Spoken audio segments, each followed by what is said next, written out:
Okay, are we good? I think we're good. I think we're good. Yep. Oh, Jesus Christ. I can turn that down a little bit, I think. Either that or my headphones are way too loud again. But, hey everyone. This is gonna be a weird fucking stream. A very weird fucking stream. First, I should actually pull up my dashboard. There we go.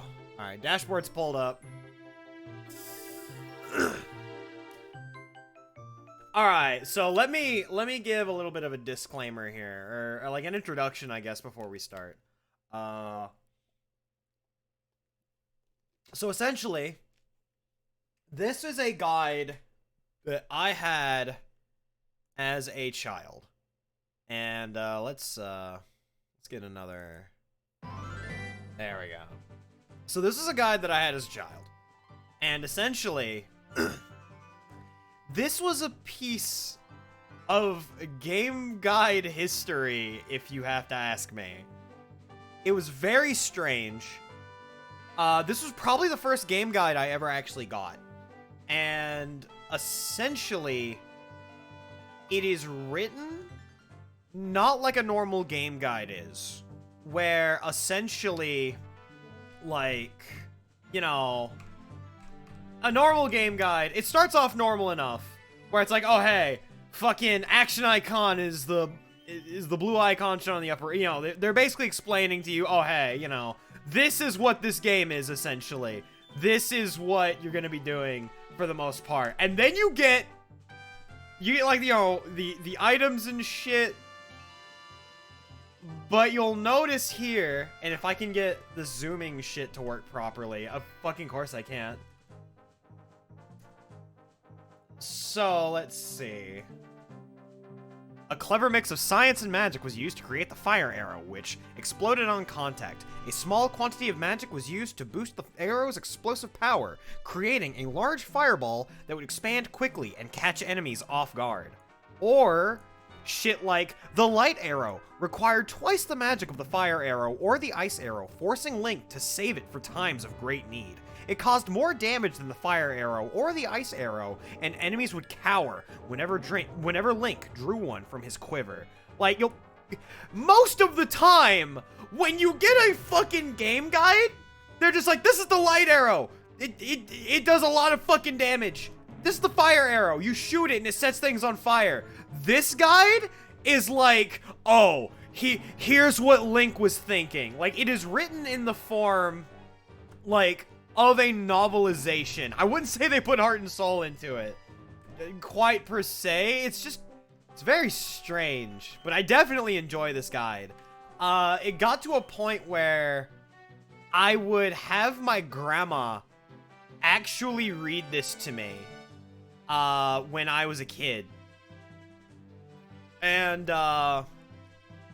because at the time when I was a kid, I was actually too afraid to actually play Ocarina of Time. And so going through this guide was like the first actual real experience I got, where I would have my grandma read it to me, but then also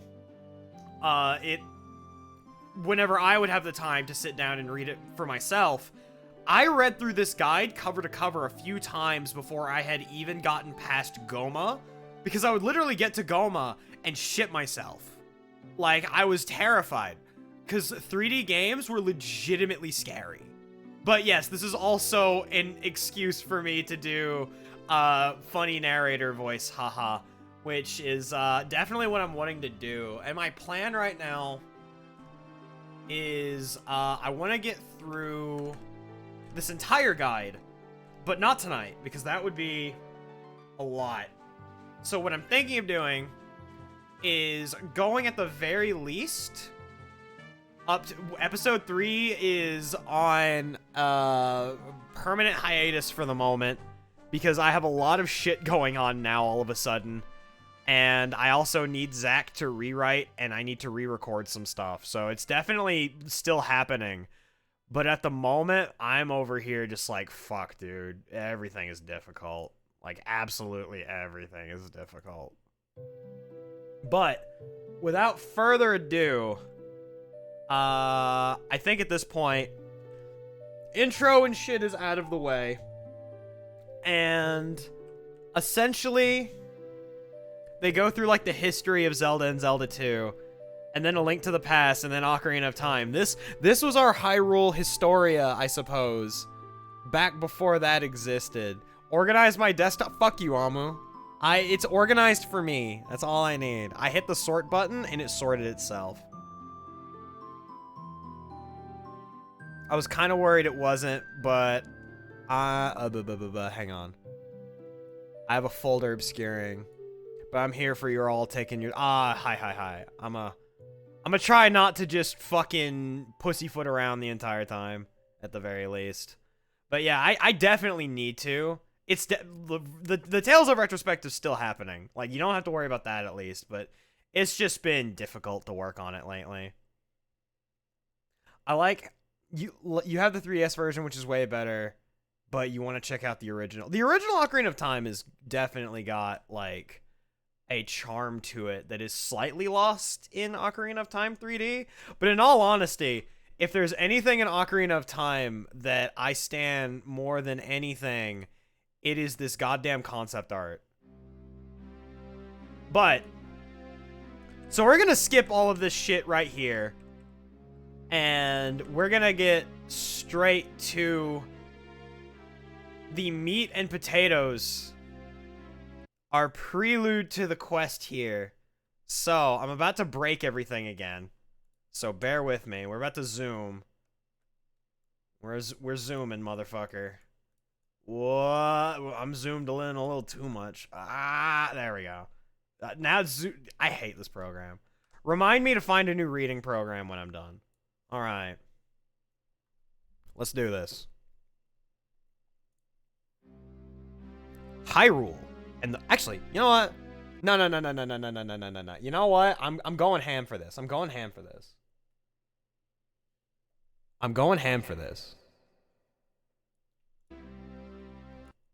This is the big narration. It needs it.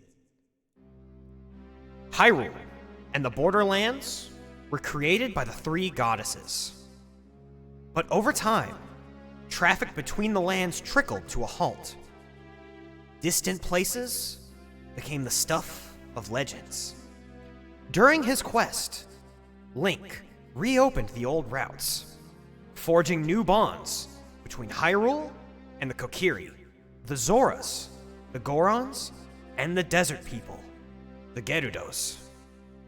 But Link's explorations also took him to the Temple of Time, where he opened the door to the Sacred Realm and a Pandora's box of evil. Yo, did I time that just right? Yo, I'm a god! Let's go! I timed that perfectly! Yo! I am sick! Let's fucking go! Okay. I'm feeling it, Mr. Krabs. And this is the map of Hyrule. As you can see, it's pretty big for the N64. Break out the cheese and bread because I'm going ham for this. You fucking bet your ass I am. Why would I not? And, okay, this is always a really cute part of this guide to me. Oh, this is such a cute part of this guide. Where they're like, we don't want to tell you the songs, per se, in the beginning here. So we'll just leave these here. You can figure them out yourself. And then, you can learn them in game, and then you can write them down if you forget, or if you just want them for later. And I'm over here being like, that's kind of adorable, actually. I'm not even fucking sweating it. Alright, I hope I didn't... Oh god, that... Oh, that's because that's a pull-out poster, because it's a map. Okay, that's why that's weird. And then we get the double page here. And then they're like, oh, hey, yeah, this is basically all of the world map broken down into a map that actually, like, makes sense to read for, like, playing a video game. Which makes sense. But Okay, so we're gonna skip some of the pleasantries here because then here's the item chart. And okay, we're going in hard this time. Okay, we'll do this. That was the Deku Tree theme again. Oh man, the thing is, the game starts with the Deku Tree theme. So you know what? We're gonna go Deku Tree theme again, and then afterward, we'll stop using that. We'll stop using that track. All right, it's time for our dramatic reading, kids.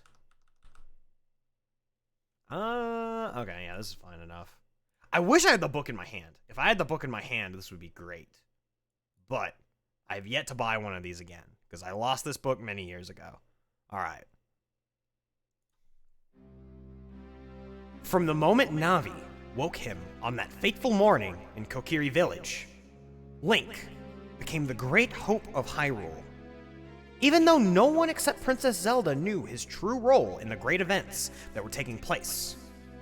Even as a boy, just 10 years old, Link showed the courage of a hero and faced dangers in the Deku Tree, Dadongo's cavern, and the belly of Jabu-Jabu in Zora's fountain.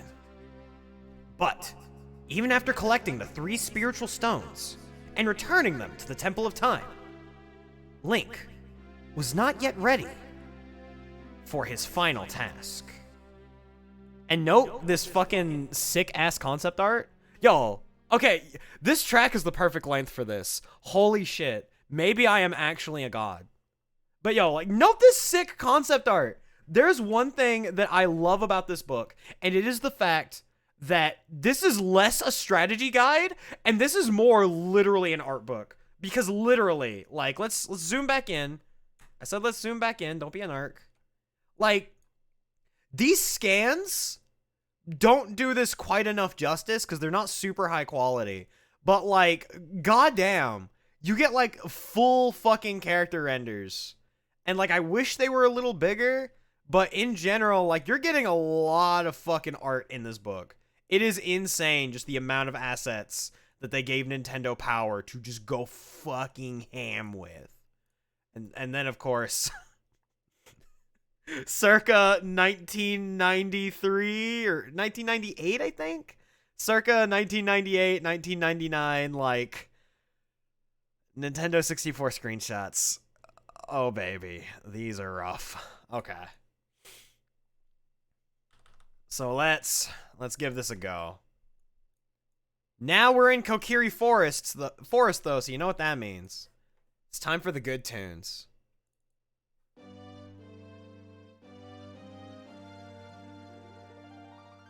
Under the ever-watchful and wise Great Deku Tree, the Kokiri Forest flourished with the essence of life.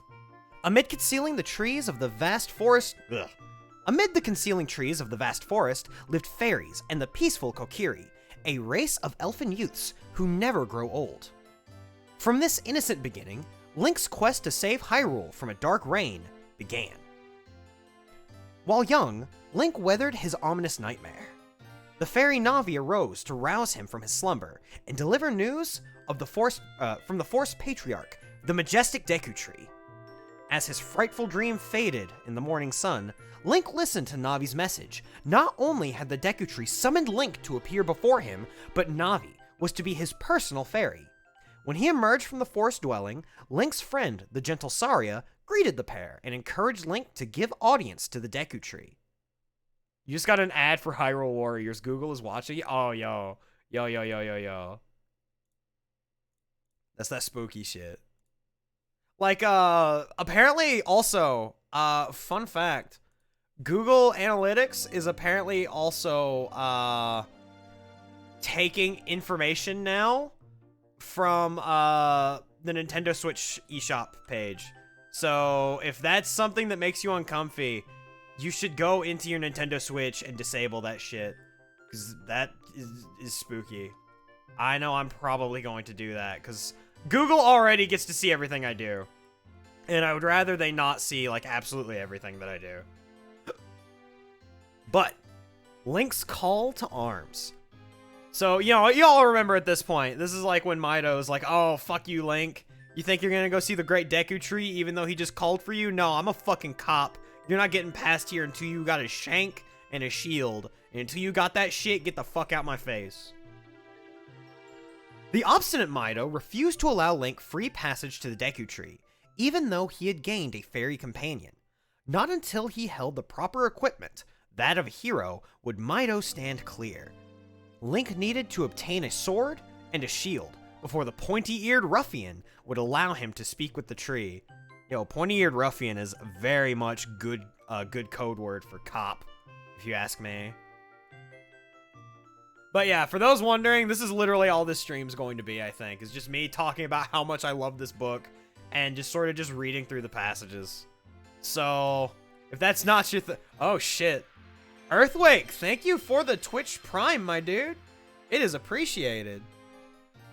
So, if listening to just the sound of my dulcet tones, I don't know if that's the correct word for that, but basically, if listening to me ramble isn't your thing, then might want to head out. But if reading Rainbow with the Ocarina of Time strategy guide is your thing, then welcome. Because that's all this is going to be for the next 2 hours or until my throat gives out, whichever comes first. Alright. So, then Link manages to find the Deku Shield.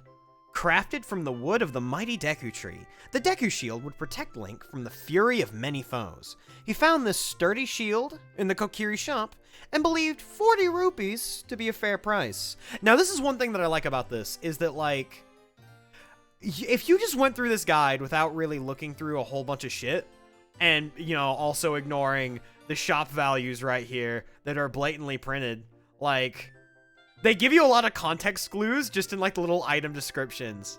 And I think that that's really neat. Like, fucking, this feels almost Dark Soulsian in terms of just, like, having item descriptions and shit. And I'm kind of about it. But then, we also have the Kokiri Sword. The mystical Kokiri Sword was a treasure of the forest, but Link knew that if he was to become a hero, he would need its might by his side.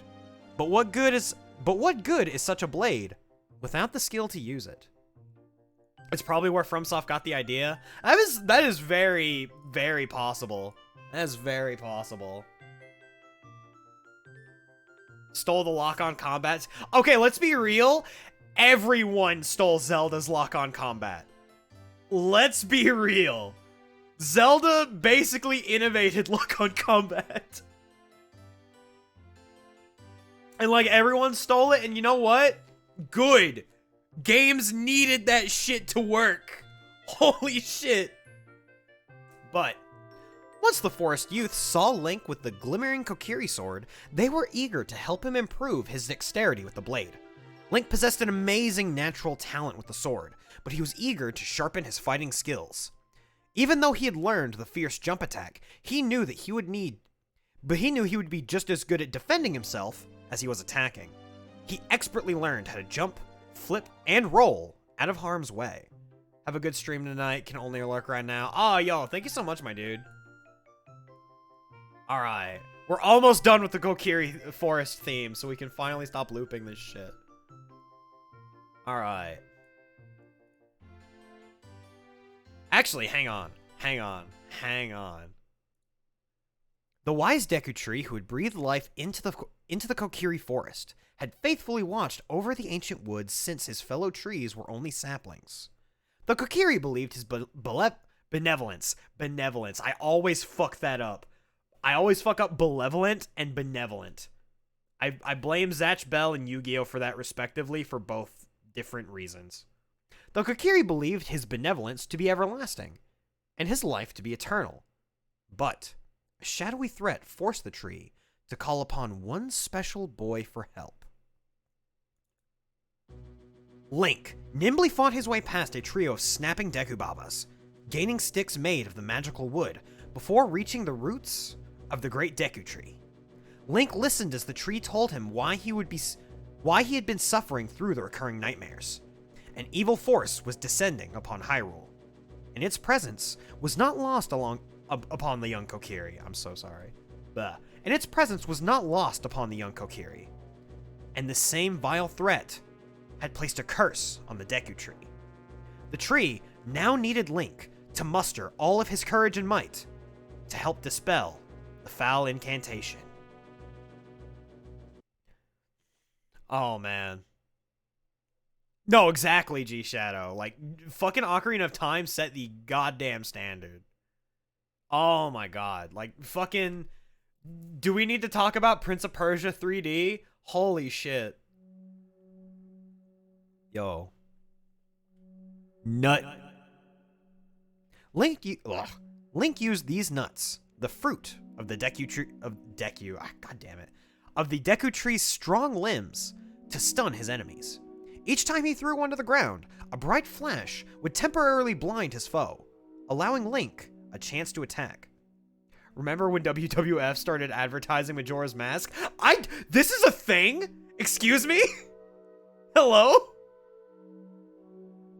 How does Nintendo invent whole genres of games while making them masterpieces? How does Nintendo also decide that the games that they're making shouldn't be played anymore and then tries to kill off the entire community?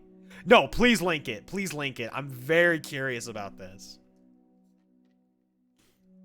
Wow.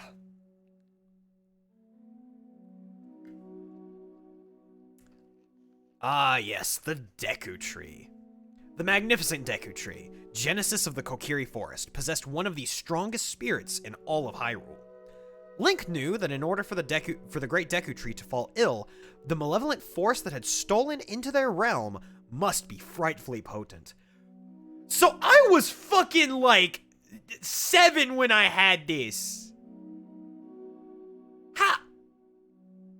How the fuck was I supposed to know what goddamn malevolent meant? What the fuck? Yeah, the secret to being a Nintendo fan is simultaneously loving and hating Nintendo. It is actually the truth. Let's see this.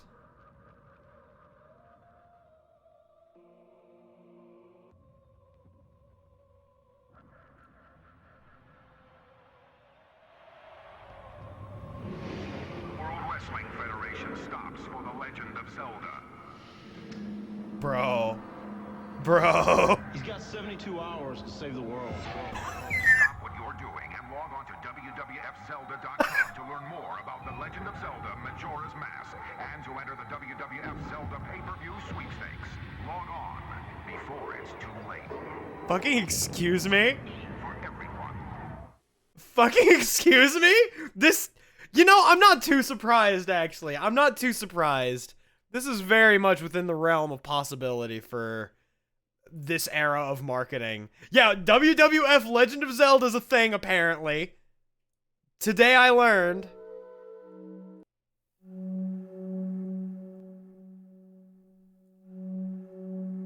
Let's turn that down a little bit more. There we go.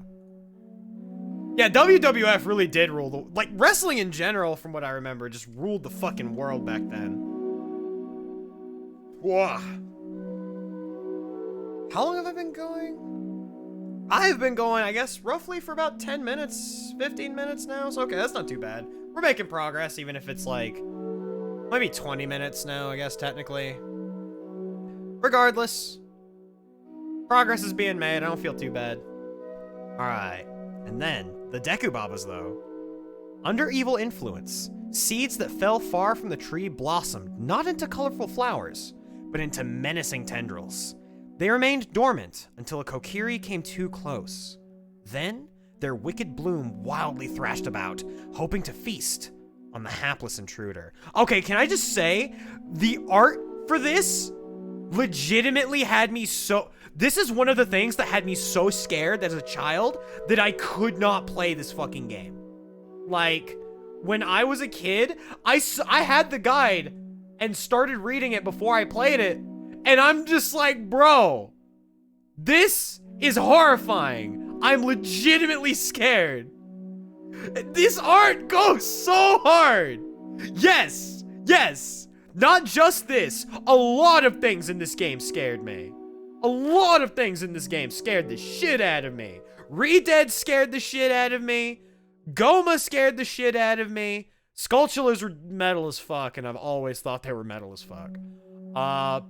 But also, I do like the fact that the Great Deku Tree's eyes and his mustache are basically the same thing. Either that or he has gigantic fucking eyebrows. Yeah, 5th gen era games had a very, very strong aesthetic to them that I can say that I was a fan of. And this is the part now where they would go and basically break down each segment of the dungeon. And they would give you a map that was like a little more obvious as to what you were doing. But the thing is, they were never explicitly like, oh, hey, do this thing exactly. And so because of that, I would read through this guide as a kid, and I legitimately at times had no fucking idea what the guide was talking about, and I had to actually think using this. And I don't know if that says a lot about whether or not this is a good guide or a bad guide. I know for a fact that I had this guide and then ended up having to buy the Prima guide because it made more sense to read. But this one was way fucking cooler. Yeah, I want to say that those were eyebrows. I definitely want to say that those were eyebrows. All right. Repelling nuts. Nut. Alright. As Link entered the room, a pesky Deku scrub started to attack. Heeding Navi's advice, Link used his shield to repel the scrub's volleys. Once defeated, the cowardly plant taught Link a new tactic.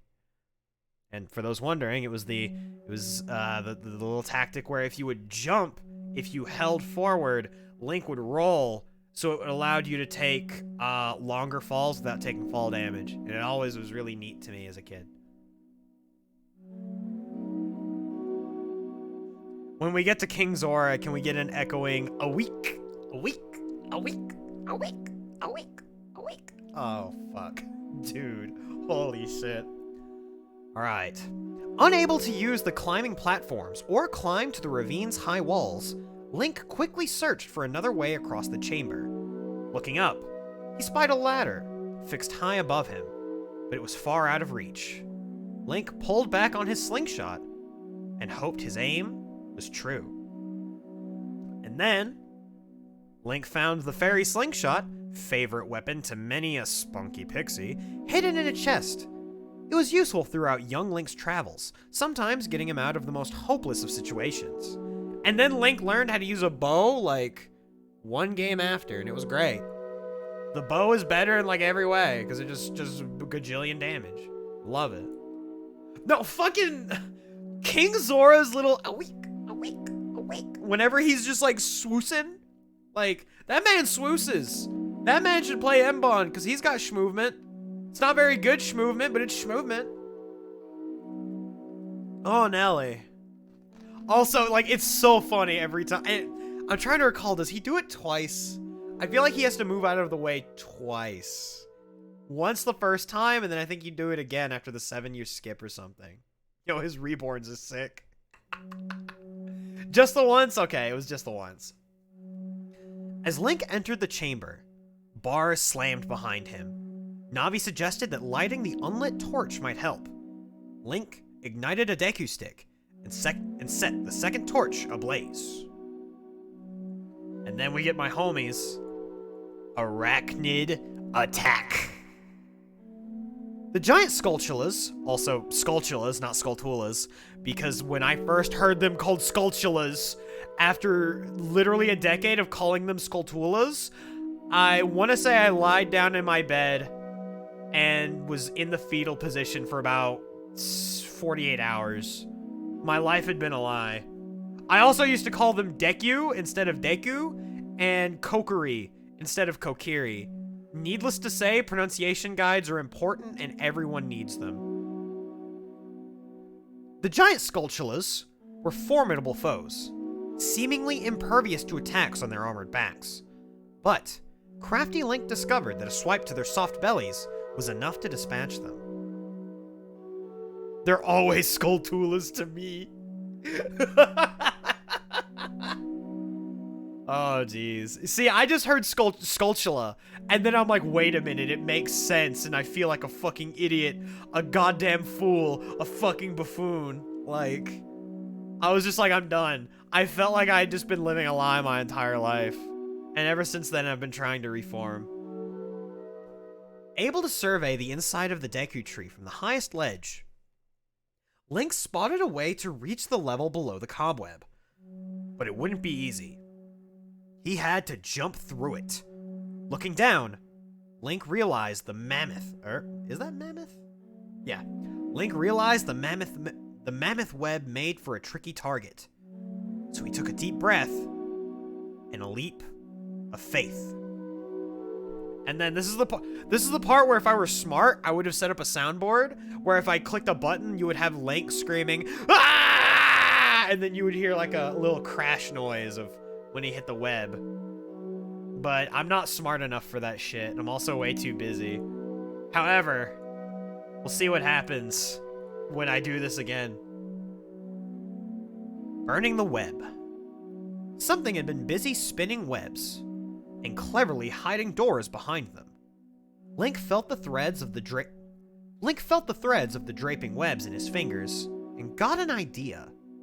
He would burn his way through the tangles. Getting fire from the burning torches would be simple, but crossing the water without losing the flame would be difficult. He carefully stepped only where the water was shallow.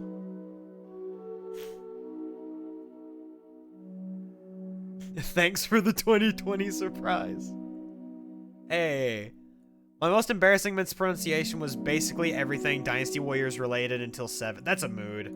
That's a fucking mood. 2020 surprise. I just giggled at the emote name 2020 surprise because I'm just like, wouldn't 2020 surprise just be COVID? You know? Anywho. A twig was just a guys. Sticks are sticks. I can't believe that wood is wood. Water is wet. What a fucking stunning revelation. I'm shook. A twig was just a twig, but any stick made of Deku wood was a keeper. As Link found these special poles, he tucked them away in his knapsack, knowing they would come in handy during his adventure. Alright.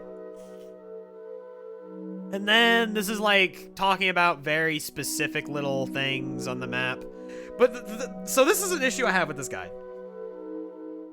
One of the issues I had with this guide is they would just point out specific things like this on the map.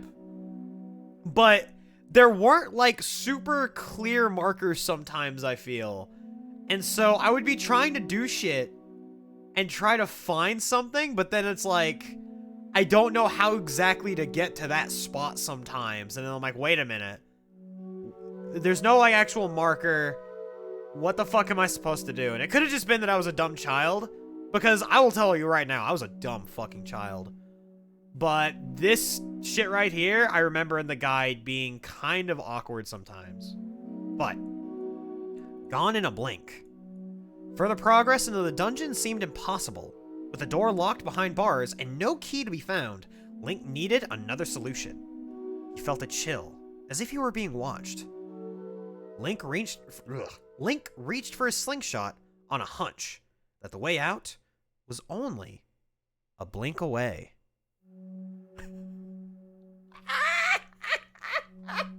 God damn it! I wish I had sunglasses for this. Oh, fuck. That is literally if the fucking Law and Order guy put on the sunglasses and then you just heard the yeah! Like, God. Fuck, dude. And yeah, people fucking die when they are killed. Sticks are sticks. Water is wet. Diving for switches.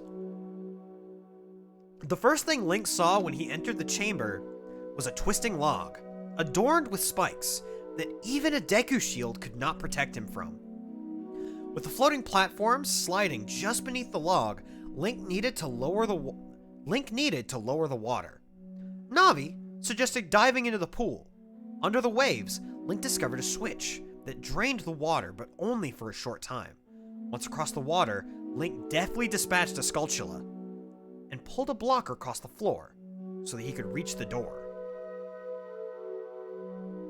And you see, I'm starting to feel it now. I'm getting in the element. Because again, the way this book is written is so fucking cool. I wish more guides did this, but at the same time, game guides aren't really a thing anymore. And admitting that right now makes me realize that, oh no, I'm getting old. And oh no, an entire industry has basically fucking died. Fuck. The second basement. Remembering how he got past the cobwebs to reach the hidden doors, Link decided he would try to burn his way through the mammoth cobweb that covered the floor. But the water between him and the torches was too wide, unless he created a platform between the two ledges. After lighting the Deku stick, Link scurried back to the web and scorched it, revealing the level below. And then this is when we run into the Deku scrubs. These bad seeds were nothing but thorns in Link's side. Deku scrubs were weeds that came under the curse's power, mutating into craven flora that spit nuts at faraway targets and hid when their prey came close. I see. PS5 trying to become strategy guides of its own? Oh, wait, what? As in, like, from the size of the PS5? Oh shit, Sekiro actually got a guide? That's okay. You know what? You know what? That makes me happy. I'm happy to know that at least some games are still getting guides. Oh, the feature? Oh. Oh wait, is there like a how to not be bad at games feature on the PS5? Oh! Oh, that's sick! Yo, I didn't even know about that. Yo. Whatever game guide companies were able to do anything. RIP. Fuck. Y'all, anyone ever throw up so much it went up your nose? Oh. Oh, fuck. That sucks. I'm sorry, my dude. So when it came to the PS5 coverage, I barely paid attention to it. All I knew is that they showed DMC5 on launch, and I'm just like, done. I have it now. Over. Getting that shit. Deku Scrub Bros. Lurking outside the lair of Queen Goma, three Deku Scrub brothers posed a tricky problem. Ugh. Wow, reading is hard. Three Deku Scrub brothers posed a tricky problem for Link. He effortlessly reflected their seeds back at them, but it seemed no matter how many times he tried to dispose of them, they came back for more. Link recalled a clue on how to defeat these weeds. Something about the order in which to attack them? And okay, so I do remember this in Ocarina of Time. 2-1-3 or 2-3-1 I think was the order. Yo, inside the Deku Tree is a banger in terms of just being relaxing. Okay, so, fucking, this is the first peek I ever got of Goma. And fuck. You see now? You see why I was like, I'm scared? Because I saw this, and I'm like, wow, holy fuck. And so I would like get to Goma in game, and people would be like, oh, it's just a mess of N64 polygons. That shit's not scary. And then all of a sudden, you see this in the guide though, and you see Goma pop up in game, and you're just like, bitch, I'm gonna die. This thing's terrifying. The art in this game goes the fuck in. No, it definitely looks almost nothing like what it does in game. But like, when I saw that the first time, and then I saw Goma pop down, so what ended up happening, I immediately ran over to my N64 and turned it off. And my dad, I think, was in the room at the time, and he's like, Nick, come on. And, like, I was so embarrassed by it that I did not play Ocarina of Time again for several months. Like, holy shit. And then I ended up playing Ocarina again a few months after. Still didn't get very far because the game still freaked me out. Then I had my cousin get me kind of far once. And then from there, I started my own playthrough like a couple of years after getting the game. And then I finally beat it. And when I beat Ocarina of Time for the first time, it felt like such a goddamn achievement for me. Because it was a game that legitimately scared the shit out of me. Alright, but it's time now.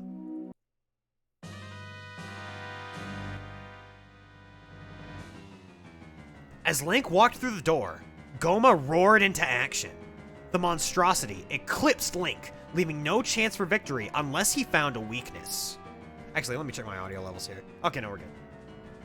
When his sword glanced off, he let fly with his slingshot just as the beast eye flashed red. It was dazed long enough for Link to strike.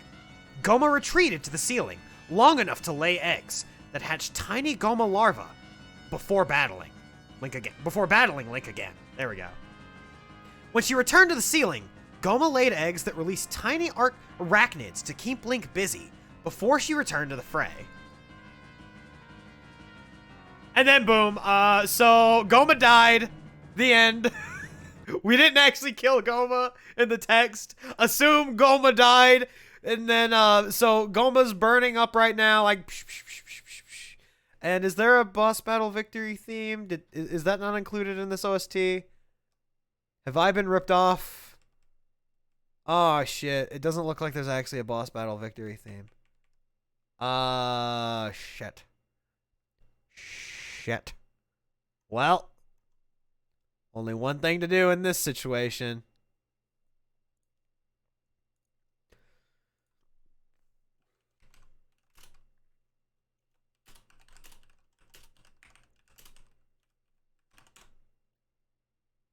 Actually.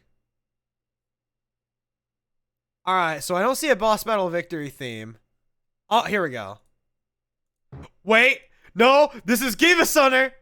This is... Oh, wait, no. Is this actually... Okay, yes.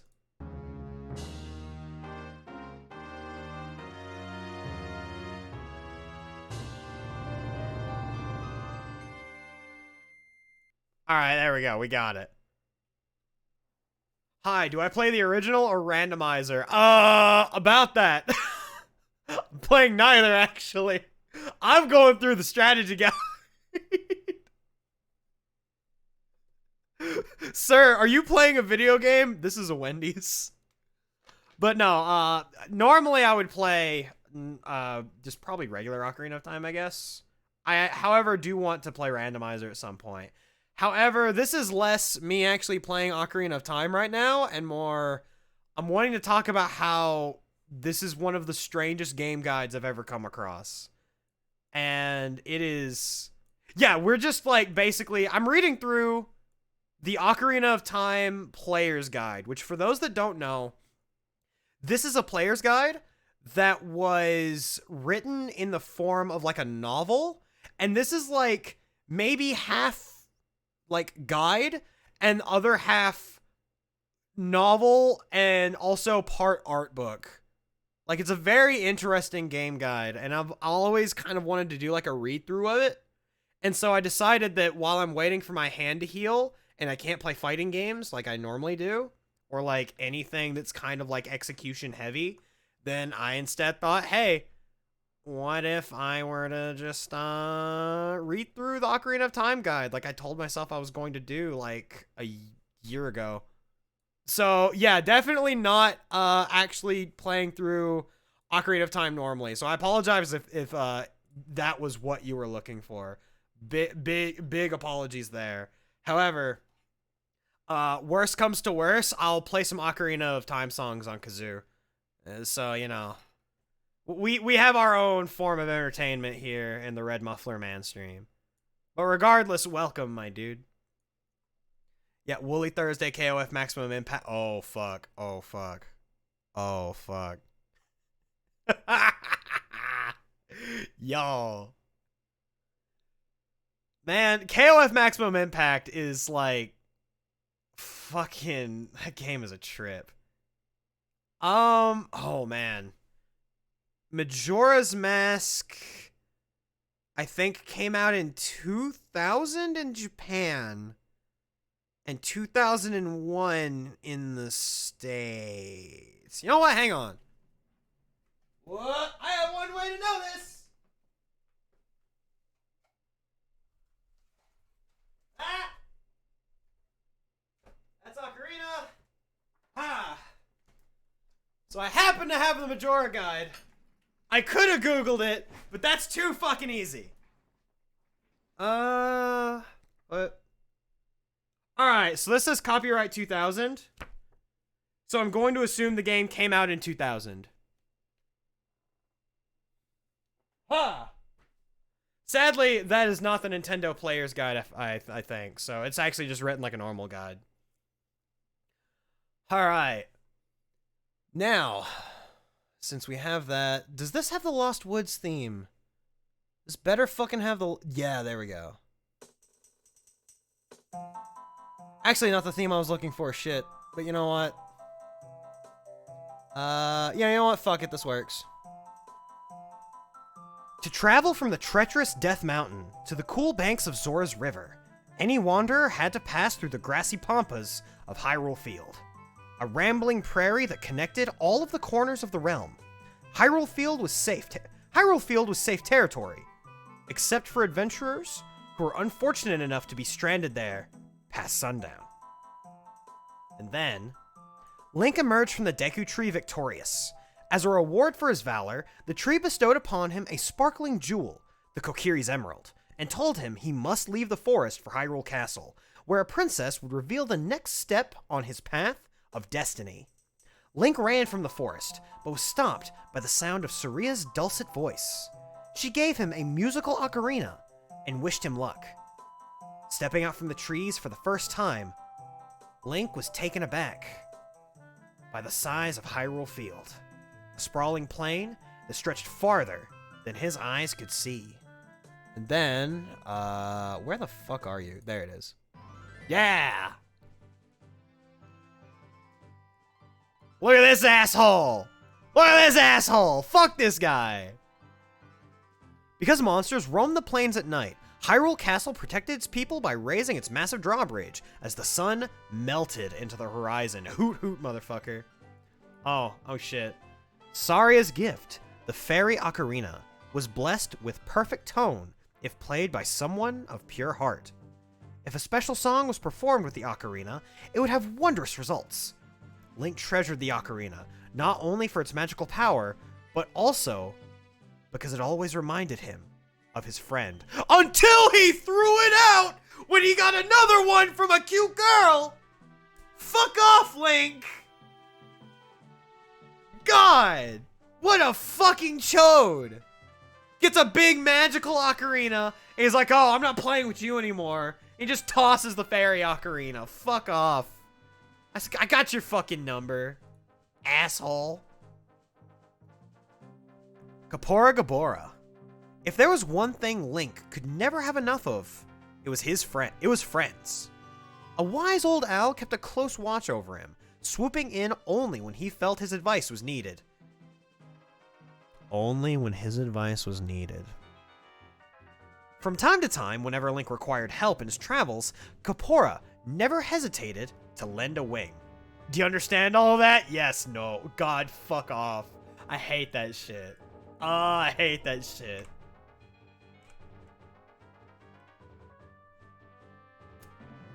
Oh shit, and then we got the Gossip Stones.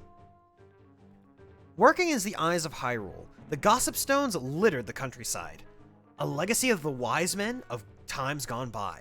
When struck by a sword, these cycloptic rocks... Cycloptic? I'm not actually sure. These cycloptic rocks revealed only the time, but if an adventurer used a device that could return the stone's unblinking gaze, it would reveal greater truths. The statue's one-eyed gaze pierces into your mind. Oh, yeah. And there's a link to the future. This fucking font is destroying me, dude. Oh god, I love fonts like this, because you can only use them in shit like this. But if you try to use them, but then there are people that will use them in like PowerPoints and shit, and it just don't work, and I love it every time they do that. But creatures of the night. When tiny stars poked their twinkling heads from the dark canvas of night, monsters erupted from the ground and ran amok on the Hyrule countryside. While Link was able to travel safely during daylight, if he was caught under the moon's silvery halo, he needed to keep his blade ready for action. Even his gentle footsteps were enough warning to mindless skeletons that prey. Mindless skeletons that unlucky prey was nearby. Reading is difficult, and I apologize. I have the reading comprehension of a 5th grader sometimes. Oh, fuck! Oh, it's time! Alright, that's enough of this. Oh, give me the good shit. Yo, the bop. Just beyond the imposing drawbridge, Hyrule Castle town was alive with the sounds of bartering shopkeepers, hawking their wares and clinking rubies, exchanging hands. One could not only buy provisions and equipment, but also enjoy a little entertainment while the afternoon crawled by. Just a girl called Malon. The best girl in Zelda. I love her. She's the best. The sun-soaked countryside was filled with laughter and song as children played and sweethearts cooed. Amid the crowded market square, Link noticed a beautiful young girl standing alone. She told him that she was waiting for her father, Talon, who had gone to Hyrule Castle to deliver milk from their famous Lalon Ranch. But that had been hours ago, and he had not returned. She asked a favor of Link. In exchange for a strange egg, he would look for her father while he was visiting the castle. Or, would he look for her father while he was visiting the castle? Okay, good enough. And then Malon, the spirited daughter of Talon, Hyrule's laziest rancher. Malon immediately took a liking to young Link. Once he helped her find her absent father, Link had a friend for life. Spoilers, Link finds her dad. I'm sorry to anyone that has never played Ocarina of Time before. One moment.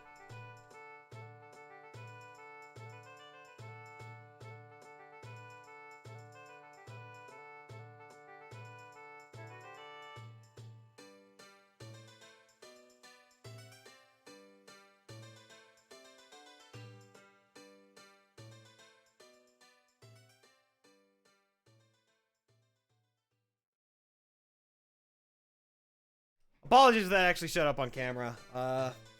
Making sure that that's not gross. But essentially the voiceover voice stuffs me up like crazy. So every now and then I'll need to just go off of mic and actually blow my nose. So fun fact, if you ever start doing voiceover shit and you have to project a lot, your nose will hate you for it. A jarring mess. Hyrule Castle was guarded by a highly organized band of efficient armored soldiers. Why then was their guard station in such disarray? Clay jars were strewn across the cobblestone floor, and the soldier on watch certainly didn't seem to mind the curious youth taking a peek in each and every one of them. A peek. You see, this is one of my favorite rooms in the game, because the guard in this room is just like, aren't you tired of being nice? Don't you just want to go ape shit? Yo, Vizzy900, thank you for the follow. But yo, I love that guard in this room. He's literally just like, don't you want to go ape shit? And I'm like, yeah, I do want to go ape shit. And then you smash every single fucking jar. And then you find the one golden Skulltula hidden under a box, and you're just like, oh, it's on now, motherfucker. Oh, baby. God, I want to play this game again at some point. I might do it actually at some point soon. But a fervent sense of duty ran through the veins of every Hylian soldier, as it was their calling to protect the royal palace and maintain order. But even the legion of fine soldiers was not enough to halt the rise of Ganondorf. Oh shit, and yeah, here's all of the... Alright, I'm not gonna read all of these, I think. However, masks were popular with Hylian children, and the shopkeeper had a few in stock. Since the man worked alone, he could not make deliveries, but he was willing to trust Link to peddle a few. Oh, okay, that's lame. That's lame. Yeah, I'm not gonna read all of the shops, because who gives a shit about the shops in the Hyrule Marketplace? Alright. So that's enough of the market. So I believe it's back to Hyrule Field? Yeah, this used Hyrule Field if I recall. So for Link, the royal palace was a wondrous sight to behold. Towers pierced the billowing clouds above Hyrule Field, and colorful banners whipped in the cool breeze. Imagined by a genius and constructed by an army of fine bricklayers, Hyrule Castle was both a visual marvel and an impregnable fortress. You've never beaten Ocarina of Time, TBH? I've only beaten it like twice, I think. Yeah, I think twice, and both of them were in like my adolescence. So there's a lot of it's been a long time, essentially. I know I tried to play it again when I got Ocarina of Time 3D. But Ocarina is one of those games where it's like, it's so fucking bare bones now that it feels really hard to go back to sometimes, even though I'm nostalgic as shit for it. Sneaking into the castle. Oh, shit. Hang on. I think there's a theme for this. Oh, man. Fucking, hang on. There we go. Found it.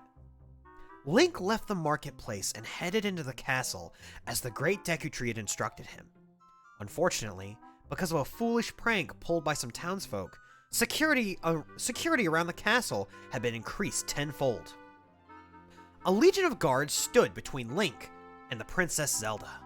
Craftily, Link observed that the guards were looking only for outsiders coming up the path. A boy climbing up the wall and cautiously walking from tree to tree behind the guards would not be discovered. Once finding his way around the gate, Link softly tread across an open field. But with the drawbridge closed and the walls too high to scale, Link dove into the chilly moat and swam past the final pair of guards. So I'm going to tell you straight up, this segment, trying to follow exactly what they're saying here as an actual guide, felt impossible. Because as cool as this is, it's fucking cool to read. These visuals suck. Like, you're explaining all of this shit, and I'm like, what? And then they show this here on, like, the side, but it's just like, ugh. It does not help as much as you think it would. Oh shit, I have gone too far. There we go. Like, I remember having such a hard time following this guide sometimes. Granted, not gonna complain too much. You would never get through the final boss. Oh, fuck. I know that some of the temples started to get a little nuts in Ocarina. Also, shit, I think I do need to do this. I think I technically need to forward this by one page. Alright. When Link surfaced from the waters, he heard an awful noise. He peered above the ledge, expecting a vile beast lying in wait. Instead, Link saw Malon's father, fast asleep, snoring up a storm. What special sound would wake the lazy farmer? And how could Link use the huge milk crates to cross the moat? Gee, I don't know, man. I think he could use the giant milk crates to cross the moat, as you instructed. He could fucking push them. You got this, Link. But for those that don't know, the egg that Malon gives you, and what this guide conveniently doesn't really tell you, is that, oh hey, that egg hatches. And if the egg hatches, you just hold the fucking, goddamn chicken up to him. But also, I didn't know that at the time because I didn't know you could really present items to people. And so it turned into this huge mess of trial and error trying to wake up not Mario. And so that was a like small wall for me as a child where I could not actually get past Mario. Or Talon, I'm sorry. I'll call him by his real name. I could not get past Talon. Alright. For Link, the royal palace was a wondrous sight to behold. Oh wait, no. I already read this. Never mind. There we go, yeah. Now I have everything in the correct order. So now we're seeing all of the double spread pages properly. Sweet. I was like, wait a minute. I thought that looked familiar. I wonder if that's why they did the present item change in Majora's Mask. I want to say that was the case.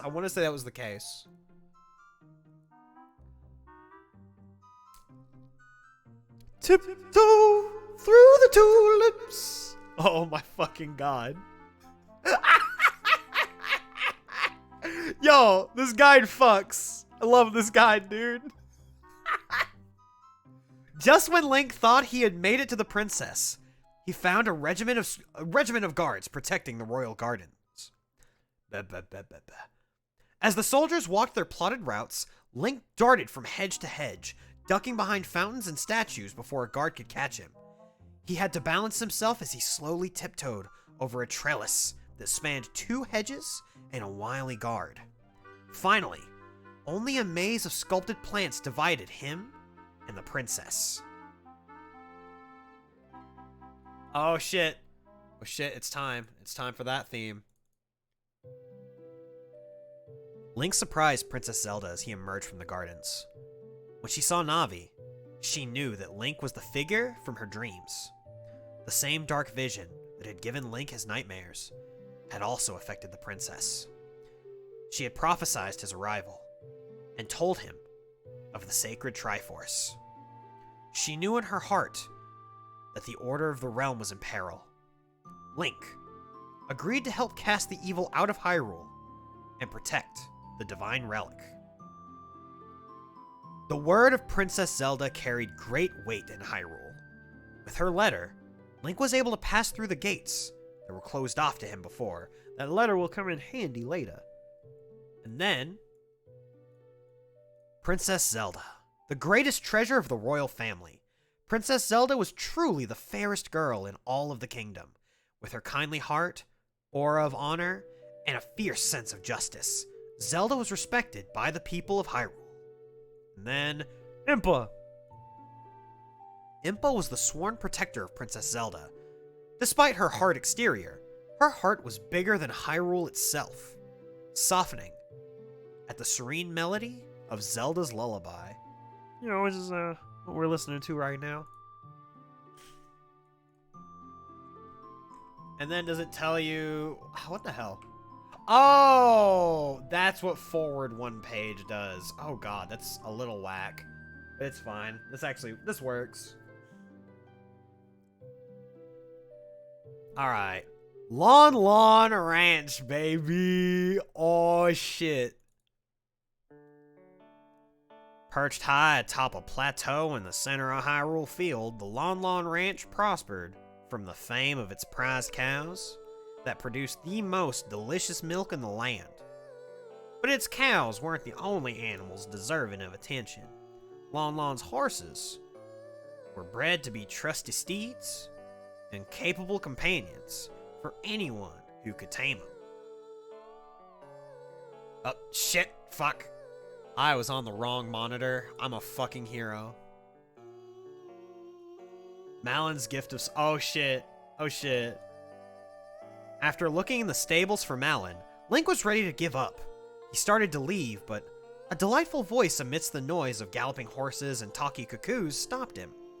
He followed the melody to the corral where he found Malon, swinging sweetly to her filly, Epona. As Link approached, Epona bolted. Malon saw his ocarina and taught him to use the soothing melody he heard to Reading is hard. Malon saw his ocarina and taught him to use the soothing melody he heard her singing to win the horse's affection. Alright. And then, of course, that melody being with my ocarina.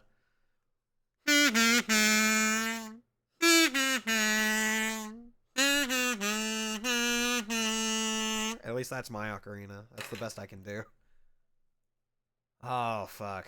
That falls flat, actually. I hate that. Never let me pick up a kazoo again. Let me tell you. And then this is where we get bottles. I could read a description of a bottle, but it's a glass bottle. You use it to hold shit. Next. Alright.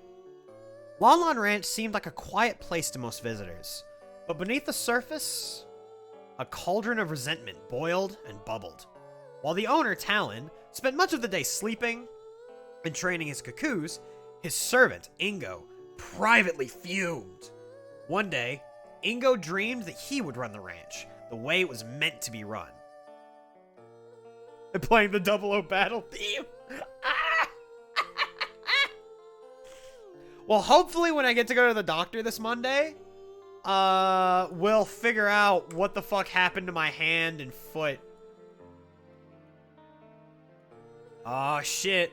Cows from the Lalon Ranch had a reputation in Hyrule for providing the best tasting milk. In addition to quenching thirst, the milk is rumored to possess special powers. I'm trying to remember, was it the... Yeah, the milk in this game didn't give you an attack boost, did it? I think it just healed you. But it was like, you got 2 servings of it. Meanwhile, you had Chateau Romani in Majora's Mask, which was the booze milk, where it was like, oh, you just get double attack because it's like the best item in the game. And then we hear about the sad fate of Lalon Ranch, and it makes me a sad boy. And that's when Malon becomes, like, super cute. Like, holy shit. Alright. We've made it to Kakariko Village. I'm actually getting a lot further than I thought I would. I expected to get out of Kokiri Forest and then be done, but then I realized that this game guide's actually very short. I'm wondering how far I'm gonna get, actually, with this before I give out. Who knows?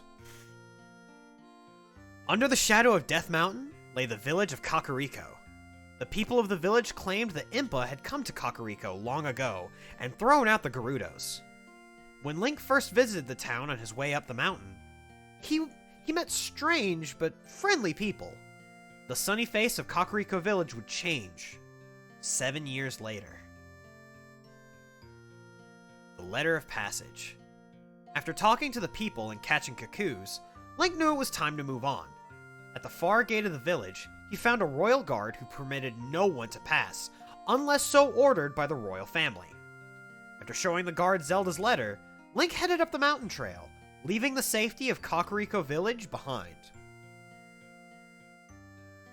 Then I will go forward. I could do Hyrule Field, which is what I think this section uses. Oh, actually, no, we're still in Kakariko here, technically. After entering the village, Link wandered about until he met a young woman weeping over the loss of her flock of cuckoos. The birds had escaped the pen and were now scattered throughout the village. Link set out at once to fetch the birds, not suspecting that in doing so, he would earn a bottle. Yo, spoilers. Fuck. Oh, that's right! I actually forgot about this little detail. Where, like, the potion shop is actually being built. I think it's just empty. But, like, when you go into the future, the potion shop's just, like, big chillin' there. I actually completely forgot about that.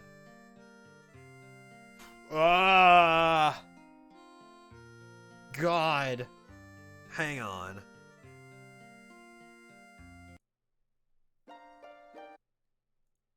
The house being built is the shooting gallery? Okay, okay. I knew that, because, like, I know Kakariko has, like, some interesting shit. Is the Shadow Temple theme good for this? Yeah.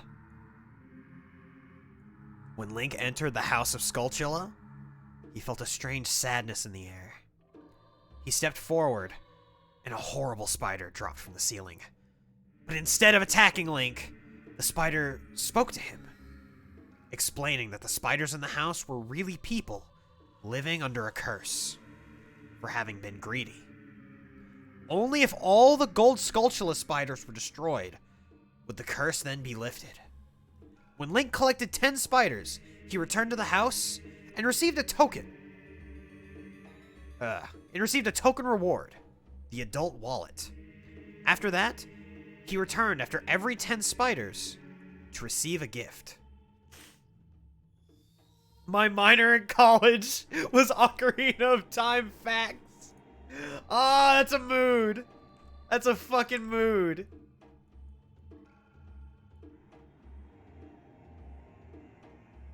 Oh shit. And before we even get there, they're actually having us go back to the Lost Woods. Okay. Yeah. Okay, this is one thing about this guide that also confused me. Technically, this is a correct thing to do. But also, I was like, why? Why don't I get to go up to the Goron Mountain first? And then I ended up getting super lost. Like, it feels weird and non-organic as to why I went here.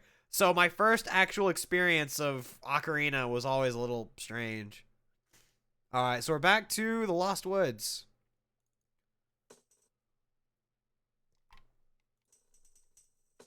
All of his life, Link had heard tales of the Lost Woods, but until his great quest began, he had seldom had a reason to go there.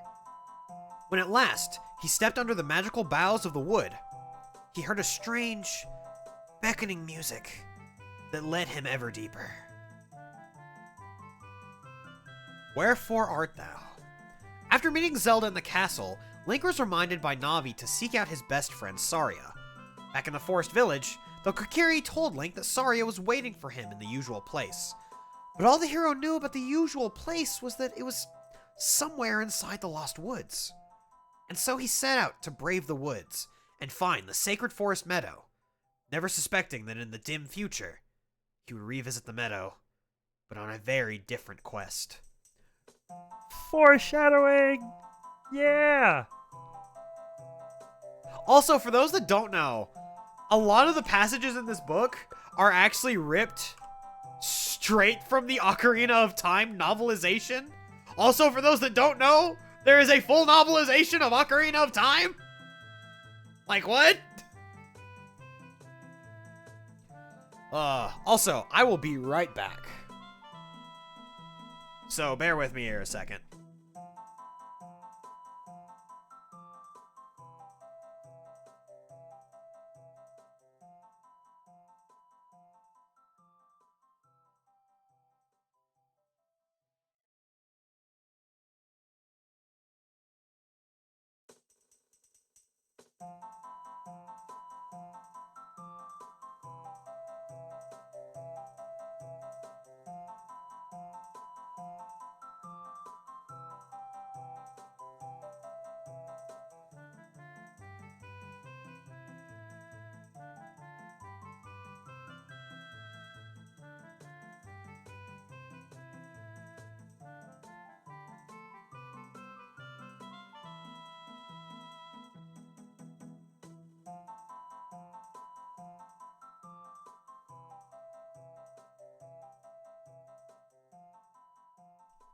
Alright, we're back. And yes, there is actually an official, like, more or less official novelization of Ocarina of Time. It was starting to sound like Marisa's theme at the beginning. Oh, yo. I mean, Marisa would live in Kokiri Village, if only to steal the magic of the Deku Tree and then to just fuck off. But yes, to my knowledge, there is an actual novelization of Ocarina of Time, which makes sense. This game was fucking big. But okay, let's do this. How are we doing? I'm doing good. I am doing quite good. Finger and toe are a little numb, but I have a doctor's appointment, hopefully, that they'll get back to me on soon, so I can go sometime this next coming week to see if I'm dying or not, but other than that, I'm Gucci. Monsters in the Meadow. On his way to the Sacred Forest Meadow, Link encountered a few less than friendly creatures. In fact, the Deku Scrubs had set up ambushes for him, a hail of Deku nuts that pelted Link whenever he rounded a corner. The Wolfos were even more cunning. They hid in a secret grotto and attacked Link when he tumbled in by accident.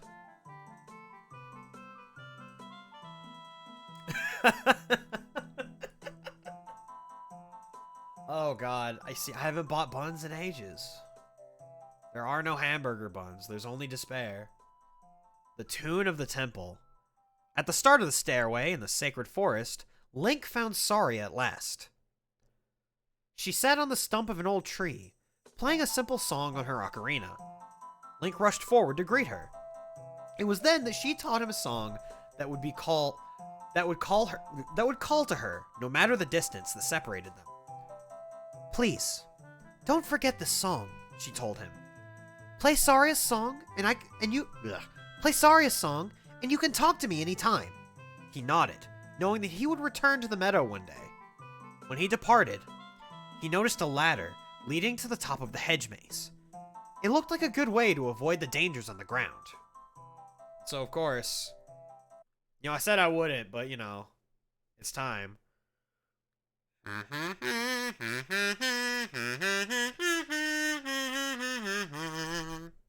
There we go. We learned the song. Maybe I should actually buy an ocarina so that I can make this a little more authentic. But I don't want to be one of those guys that owns one of the Ocarina of Time ocarinas because they look really janky. Growing up in Kokiri Village, Link thought Saria was just another Kokiri girl with a talent for playing the ocarina and finding her way through the Lost Woods. Only time would tell the true tale of Saria and her great part in the history of Hyrule. Alright, we've made it. Next page, please. Thank you. Death Mountain! Yes! Let's go! Ain't it sad, Saria? Alexa, play Goron City. Rising above Hyrule with its crown of smoke, Death Mountain put the chill of fear even into the most courageous souls. But the mountain was also a place of mystery, and Link would find friendship there as well as dread.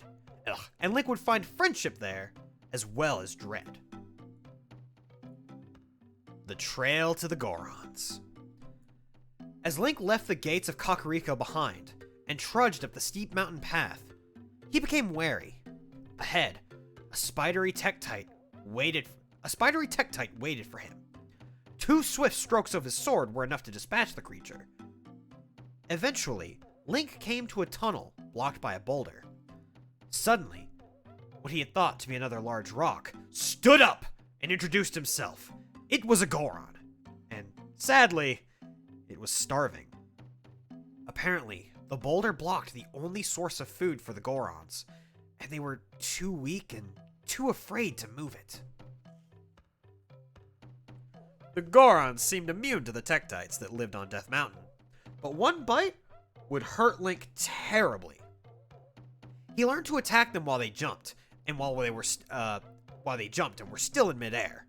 Although the Tektites weren't a rich source of rupees or hearts, they did provide a small amount of treasure. Look, man, sometimes that little bit's all you need. You feel me? Farther up the mountain, Link encountered more Gorons. Several of them came tumbling down the trail like giant stones. One of them actually bowled over Link before he could step out of the way. After dusting himself off, Link continued to climb until he reached a great cave. Ah, yes. Also, the Gorons are probably one of my favorite races. And can I just say, once again, this illustration! I love this game's art so goddamn much. It is so charming. Goddamn. So you beat the Tektites with the sword? I mean, yeah, pretty much. I hate Gorons, ugly motherfucker. They're good boys, though. Here's the thing. I like Gorons in Ocarina and Majora. I actually really like them because they're really cute if you ask me. But then you get to Twilight Princess and I'm like, oh. I'm not about this. What do you eat? Rocks. You live in a goddamn mountain. I mean, the good nutrient-rich rocks are the ones that they need. You can't, like, there's a difference, you know, between eating, like, rocks and, like, eating sand. We're not Amelia here. We're not savages. We don't eat fucking sand. Eventually, they will starve to death because they can't eat the good shit. Also, would you like, if you were starving, would you break off your drywall and eat it? No, you're not a savage. These Gorons aren't savages. I wonder how many items you can get from the Gorons. The Gorons, I know you get like, you get the Goron tunic. You get the power bracelet, which allows you to lift up heavier stuff, as well as the bomb plants. Let me see here. I mean, you technically get the bomb bag from the Gorons, technically. You also get the big Goron sword from, the Goron, forge. Or blacksmith, I should say. Oh, and you get the big Goron's knife from them as well. And I can't remember what else you really get from them. You get a good amount of shit from them, though. And they're also just very, very good Oh, I guess you also get the big Goron's hammer. Or the Megaton Hammer. You get the Megaton Hammer, which is... God, the Megaton Hammer is sick. They just wanted top sirloin rock! When Link first met the Gorons, he was amazed to find a race that ate rocks. But he supposed that rocks made a better diet than some other things he could imagine. Besides rolling and eating top sirloin rock, Gorons loved music and dancing. You could say that Gorons invented rock and roll.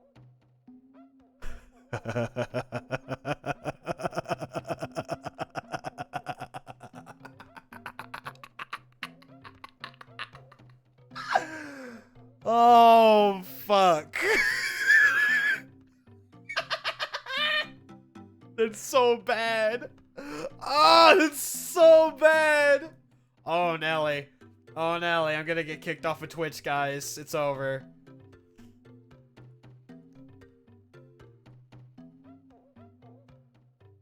Am I gonna get an ultimate tomorrow? Elaborate. Is there a thing happening tomorrow? Or are we talking about, like, graphics card? Oh, right. Yes. Sorry. My brain shut off. You said ultimate, and I was like, wait a minute. Are we talking, like, some sort of weird graphics card? I'm gonna try. Although I can tell you right now, my Digimon tomorrow are probably going to die, and I'm going to have to raise a new set of them. I'm almost certain. Although I should be able to raise up the next batch a little better. And also, if you're wondering, I'm not looking up any guides for this for the first few weeks minimum, unless I start really struggling. Like, if I start super duper duper duper struggling, I may end up looking at, like, a raising guide. But I really don't want to, because I want to keep this as organic as possible. Because, goddamn, that game is such a breath of fresh air from, like, everything else I've been playing as of late. So what is it with the Gorons? As in, like, the fact that they eat rocks, or like, what do they do? Because, like, you know, Gorons in general, I just think they're cute and that they're really cool. But then there you have Zoras that are actually cool. Like, fuck. Alright. Once inside Goron City, Link heard the Gorons telling the same story over and over. Their source of food was in a cavern that was now guarded by King Dadongo, a fearsome beast from the mists of time. The Gorons needed Link's help, The everything? Okay. Well, they're really good at rocks. They also tend to forge things. They live in mountains. They don't mind fire. And their leader, Darunia, is like the coolest motherfucker ever, which he should probably be in the next page. Light the way. The Gorons had mentioned how dark things had been ever since the arrival of the Dadongos. Link found unlit torches everywhere, but no burning flames. Peering about in the gloom, he noticed the royal crest on the floor, before a locked door. He tried playing a song there, and the door magically opened. Inside, he found lit torches that he used to light a Deku stick and ignite the outer torches. And then from there, he gets going, and he finds the homie! The homie! One of the Gorons, Dance-a-thon! One of the Gorons mentioned that their great leader Darunia loved music and dancing. But when Link opened up the locked door and spoke to Darunia, the Chief Goron was not pleased at all. The only thing... Oh, hold up. Here we go. The only thing Link could think of to calm the Goron was to play a song, something peaceful, like Saria's song. It didn't have the intended effect. Darunia leaped and danced like a Goron half his age. In the end, he was so impressed with Link that he gave him the Gorons Bracelet and a new mission: to get rid of the Dadongos. Yeah, you had to play Saria's song before you get to advance, which I was stuck here forever because I didn't actually know as a kid how to get past the Lost Woods. And so I was stuck here for fucking ever. For fucking ever.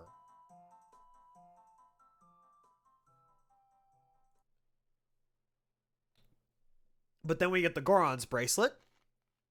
The Goron's Bracelet imparted great strength to anyone who wore it. After playing music for Darunia, Link received the bracelet from him. While wearing this gift, Link was able to lift the heavy bomb flowers and even throw them at enemies. Yo. But with anchor arms, now I'm a jerk, and everyone loves me. Oh, man.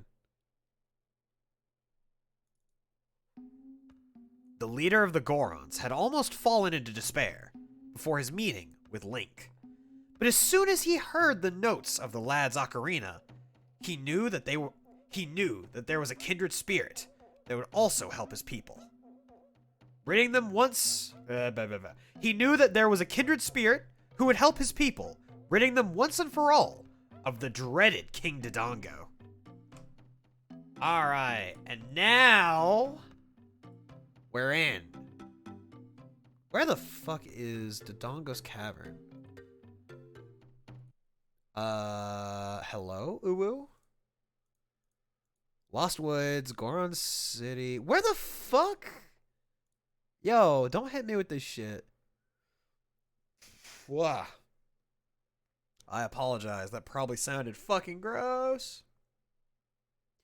Yo, does this actually not have Dadongo's Cavern? Bro. Bro, eat a dick. Hang on. I gotta YouTube this shit.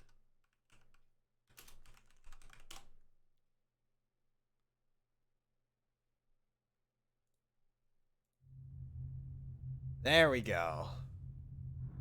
Good enough for government work.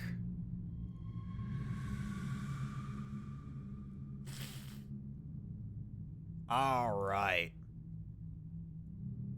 Link wanted to help the Gorons, but everything he had heard about the Dadongos made him shiver.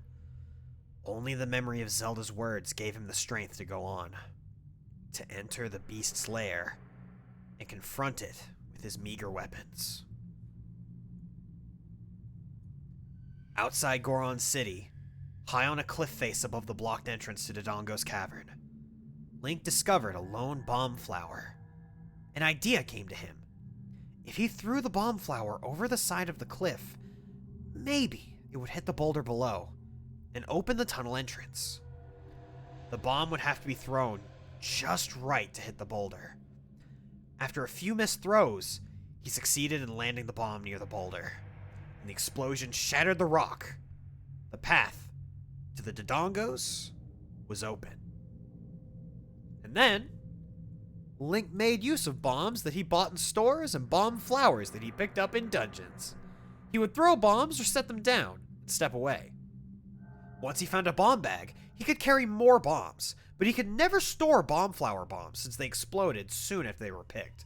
Yo, imagine the fucking ecosystem that you would have to live in for literally a fucking flower that when you pick it up, its self-defense to stop getting picked is to fucking explode and kill you in like a fiery explosion. Like, you know what? That's a question I have actually, chat. Is there a flower where if you pick the flower, it like actively explodes, trying to make sure that you don't pick the flower as like a self-defense mechanism? Also, can I just say, visual design of Dadongo's cavern is fucking sick. Oh, it's so fucking cool. This, when you first see it, when you first go in, is the first thing you see in the dungeon. And it's so fucking cool. Oh, shit. It's not necessarily self-defense, but looked up the Sandbox Tree. Also known as the Dynamite Tree. Oh, shit. Alright. Hold up. I'm curious now. The Dynamite Tree.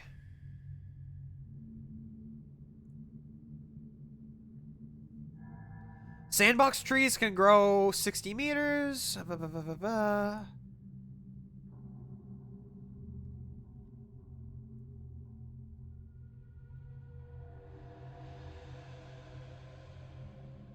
Oh, God. Now, my question is, do these explode with, like, enough force to hurt someone?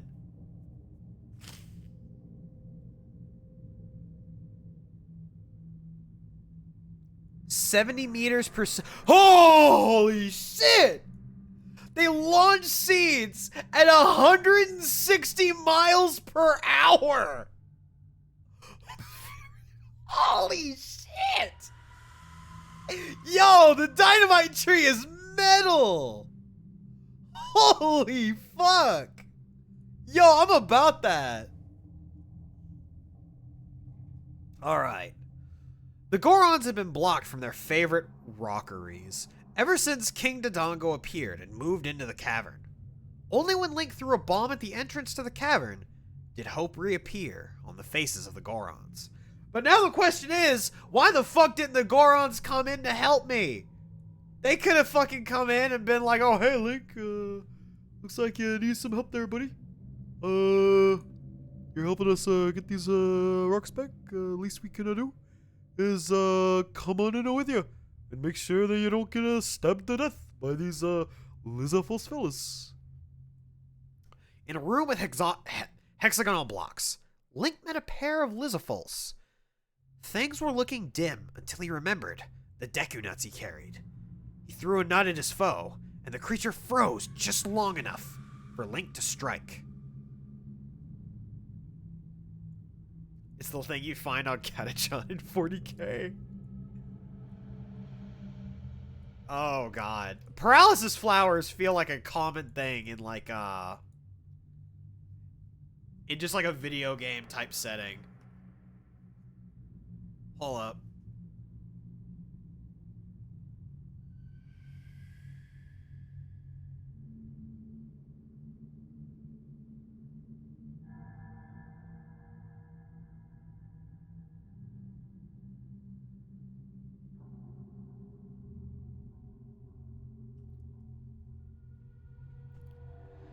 See, I know almost nothing about 40K, so I cannot speak of anything on that.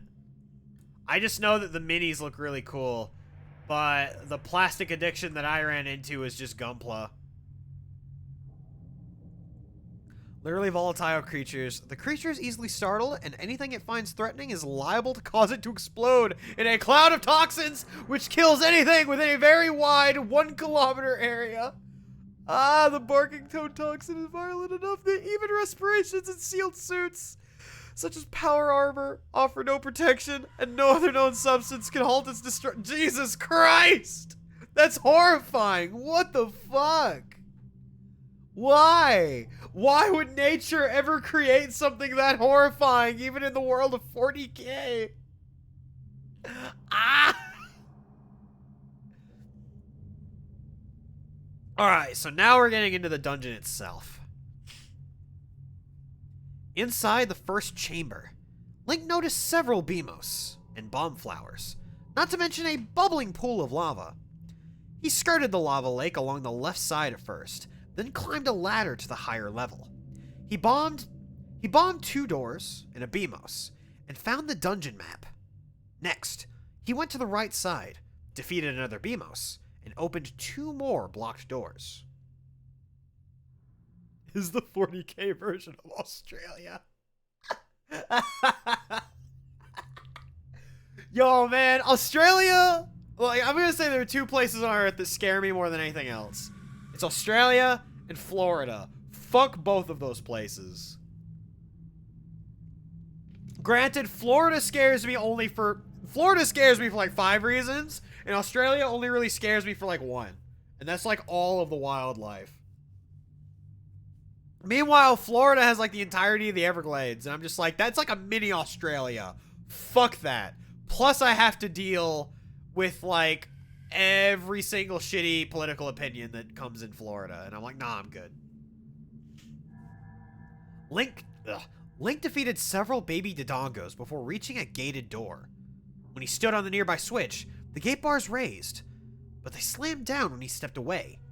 So he pushed an Armos under the switch to keep the gate open. No, exactly. Old people are terrifying. On the real. Fuck. The curious Armos statues took the form of large stone figures, but sometimes they came to life and attacked people who touched them. For a time, they would storm about furiously, then subside into stillness. Other Armos could be pushed around without ever even being awakened. Oh, geez, yeah. Yeah, holy shit. Nuts to the Lizafos. I say nuts to that. Ugh. Jumping between the hexagonal island and a lake of lava, 2 Lizafos attacked Link, one by one. Link defended himself, but the creatures were very fast. Only after hurling a Deku Nut at one of his foes was Link able to mount an attack. Alright, here's a big thing I don't like about this guide. Like, they talk about how, like, oh, you needed to use a Deku Nut here, when I'm like, no! Like, you are legitimately not telling people how to kill these fucking things. You actually don't need to use a Deku Nut. You can literally just cut them like normal. But they're just like, oh, but, you know, they just decided to not tell you that. So there were times when I was just like, oh, hey, I don't have a Deku Nut, so I guess I have to go back and actually get some. But there were times where I think there was a point when I was playing this that I actually restarted my game because I got to these guys, didn't have a Deku Nut, and I'm like, well, guess I can't beat them. Have I ever played Zone of the Enders 2? Yes, actually. I haven't completed it, though, because I'm bad at completing games. But I'm very close to beating it, and I need to get back to it at some point and actually beat it, because it's fucking good. Oh, it's fucking good. Oh, I see. It all started with the big bang. Something something bazinga. Am I right, fellas? Alright. After retrieving the compass, Link returned to the room with 2 rows of bomb flowers that ran alongside both sides of a central wall. He plucked a bomb on one side and dropped it. The entire row of bomb flowers on that side ignited and blew up, but nothing else happened. Then he noticed a single gap between the 2 rows of bomb flowers. A gap just wide enough for a bomb to be placed. Oh shit.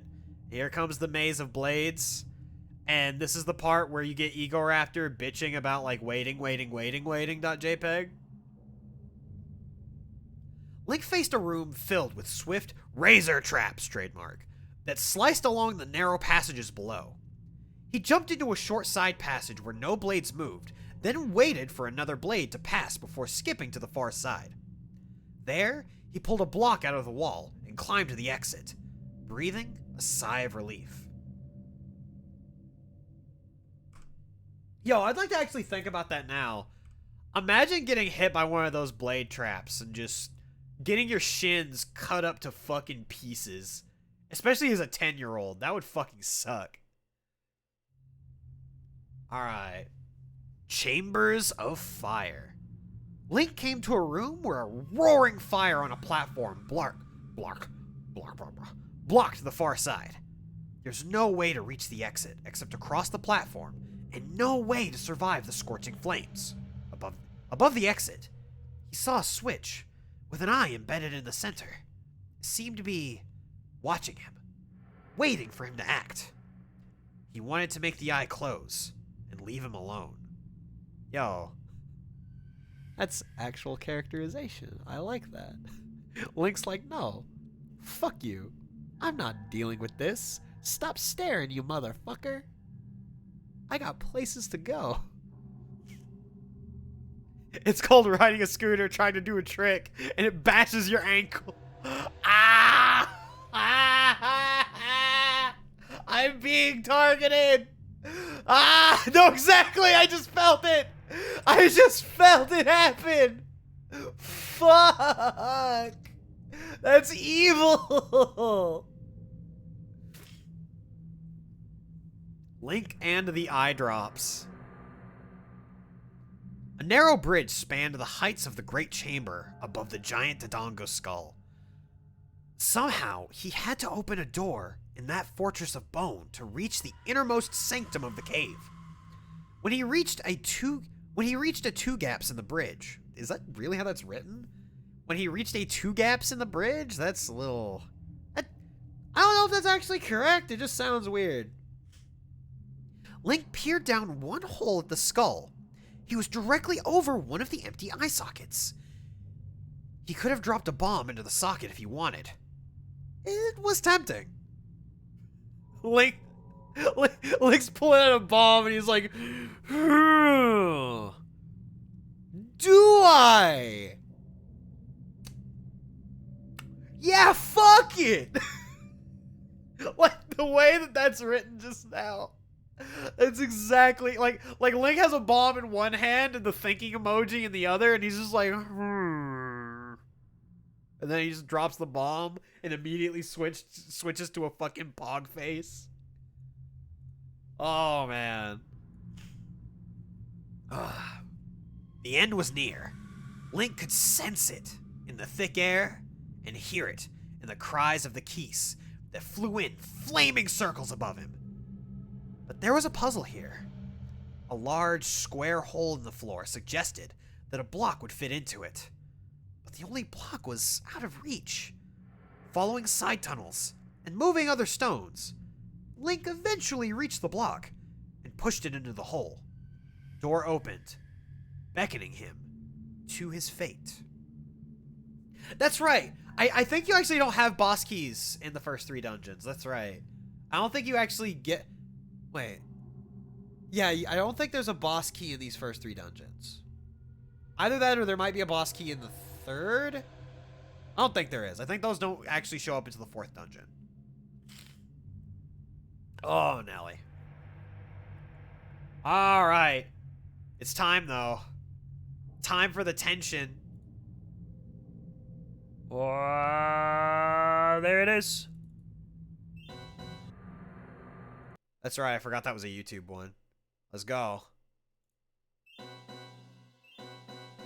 King Dadongo! King Dadongo roared, then stepped forward, unimpressed by the puny child before him. Link ran back along the narrow path, then turned and faced the beast. When King Dadongo opened his jaws, Link charged forward and hurled a bomb inside the gaping maw. For a moment, the beast was stunned, and Link stepped in to whack it with his sword. To whack it. Whacking a motherfucker. King Dadongo rolled forward, trying to crush his tormentor. But Link huddled beside the pool of lava, narrowly escaping. 4 bombs were all the old dinosaur could stomach, and Link stood victorious.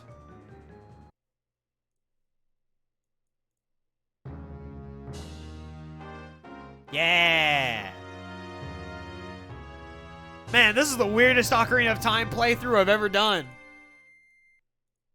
Imagine an Ocarina of Time playthrough where you're not even playing the fucking game. Oh, fuck. Okay. Now, my question is... You know what? I think I'm gonna finish Childhood tonight. I think that might be my goal. I'm gonna push through the stuffy nosedness, and we're gonna finish Childhood. I think. I feel like that's a good way to do it, because right now my throat's still feeling pretty good, surprisingly. I think I just need to hydrate a little bit.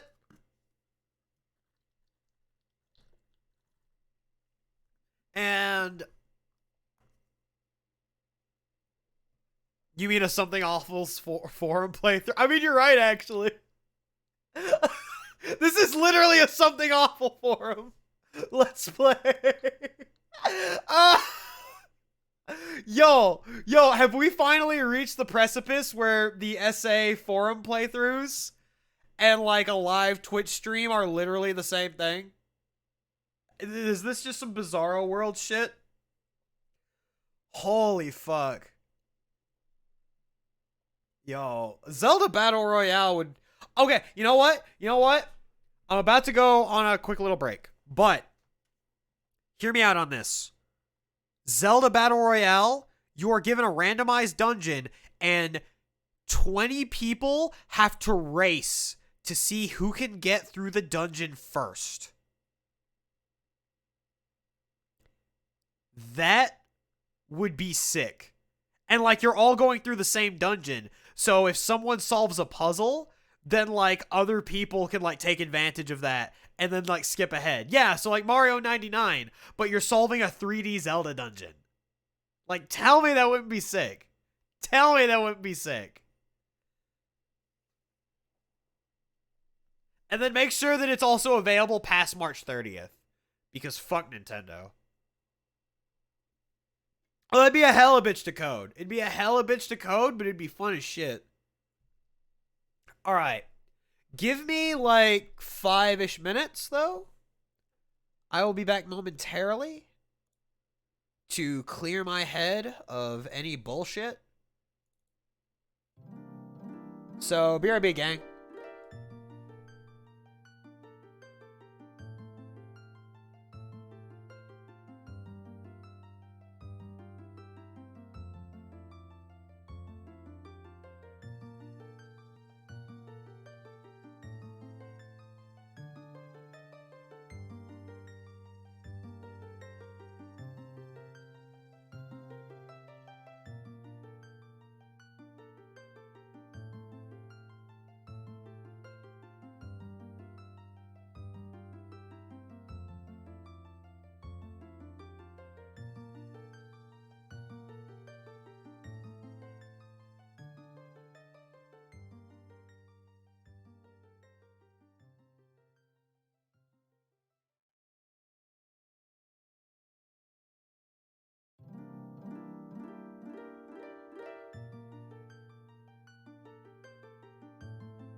So, I've been diagnosed with Dick for justice. Cause I would dick out for justice. Not on stream, but just in my private time.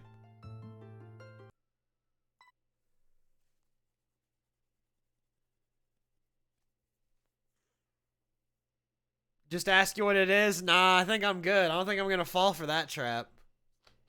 I don't think I'm gonna fall for that trap. Ugh.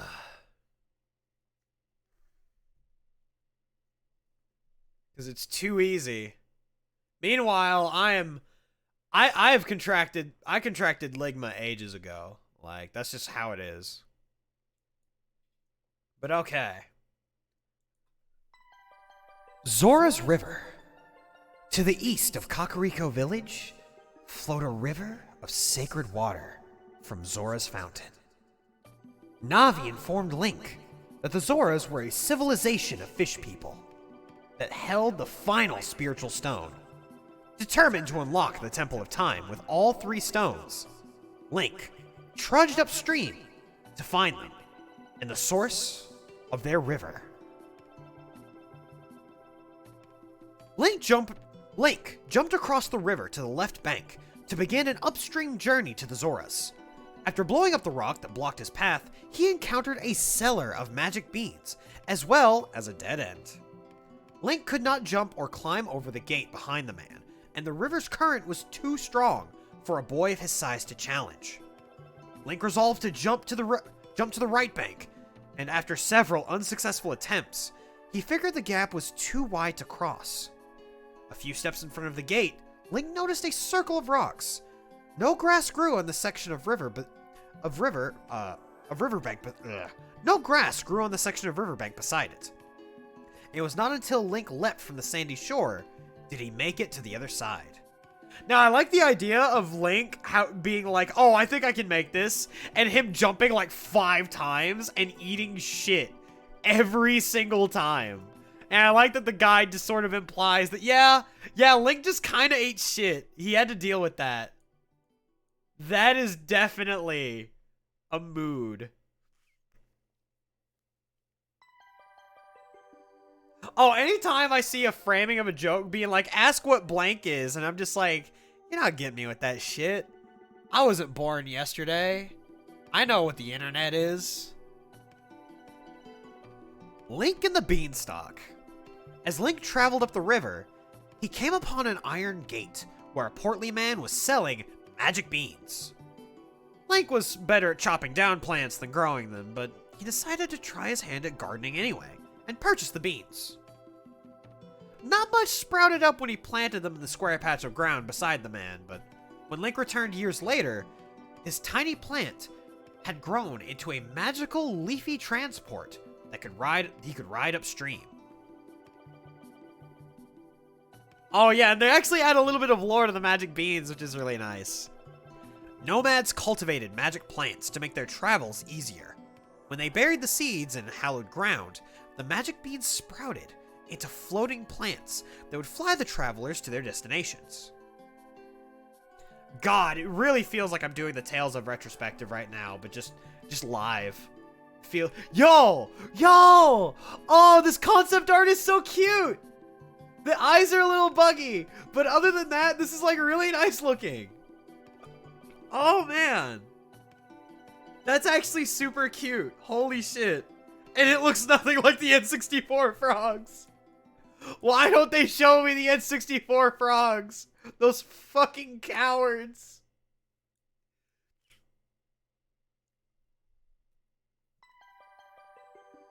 Alright. The Zoras protected the King of Hyrule's sacred water supply, and to ensure that their fountainhead would never be polluted, they kept themselves hidden from the rest of the world. Link knew the Zoras lived upstream, but all he found was a waterfall and no entrance. Perhaps, he thought, the inscription on the ground could be a clue. After reading it, Link played Zelda's lullaby to see if the royal song was the key to lulling the falls to sleep. Sure enough, the music stopped the flow, and once the curtain of water withdrew, he could see that the falls had concealed the entrance to Zora's domain. Why do fish people always want to fuck Link? Actually, shit. There's this game. Breath of the Wild. Was there a fish person that wanted to fuck him in Link's Awakening? I feel like there was. But to be fair, I feel like everything wanted to fuck Link in Link's Awakening for some reason. Wandering minstrels once roamed the riverbanks playing songs, and the frogs in Zora's river grew fond of the music. Eventually, they learned the songs and croak along to the tunes, and when anyone would play a song on the stump near their home, they would reward the musician. And that's like the little mini game where if you play the songs right, you get all the frogs that pop up, and they're just like, hoopity hoo, I'm a frog, doo doo doo. Here's a piece of heart, I think, is what you got from them. Ah, shit. Behind the falls, Link found Zora's domain, where he marveled at a watery wonderland filled with the bluest water. In the pools swam schools of Zoras, a curious hybrid of people crossed with fish. The hidden paradise should have been much happier than it was, Link thought, until he realized Ganondorf had recently been there. The Zora's strange, fish-like looks had Link harboring deep fears, but he was set at ease when they welcomed him with open fins. Sensing his connection with the royal family, the Zoras told Link of their missing princess. Link knew if he searched for lost Ruto, he would need the extra energy of a piece of heart. He also knew that lighting torches, such as the extinguished ones behind the domain's waterfall, could shed light on the location of such an item. Armed with a torch, Link headed to the falls. God fucking damn it. It's so dumb. It's so dumb. Yo, it's time to hydrate and stretch. Thank you, Mao. Ah. Look, man.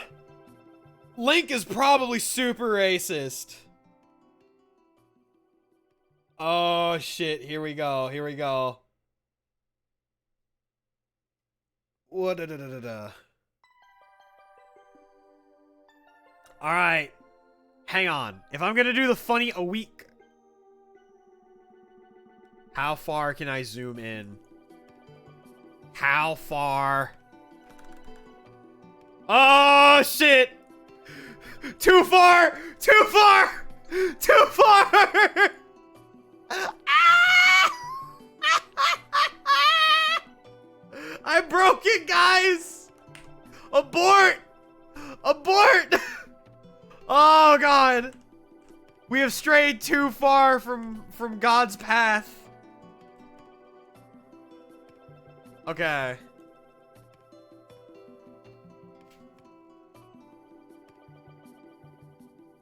Hello? You want to zoom in, partner? Did I break my... No, there we go. There we go.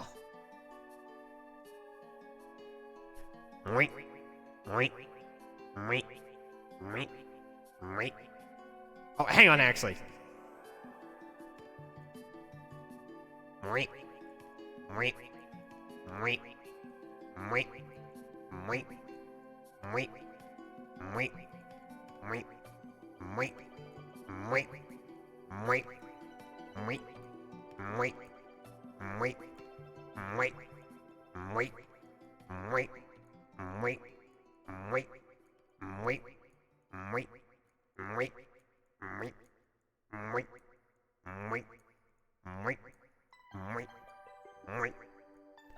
The path is open! Let's go! Alright, we've done it!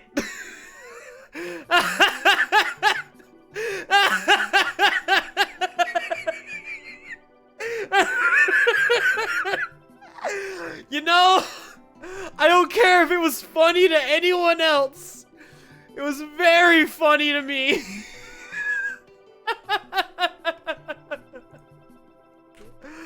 Oh, man. 8 chakra gates opening ritual right here. Oh, shit. Let's go. I have opened my brain to the wonders beyond. Oh, shit. I think I broke something? What the hell? Hang on. No? Where the fuck did this button come from? A button came off of my jacket, but I don't know where. Apparently, I really did go all in with that. Because it caused something on my jacket to literally just explode. For no fucking reason. Hello?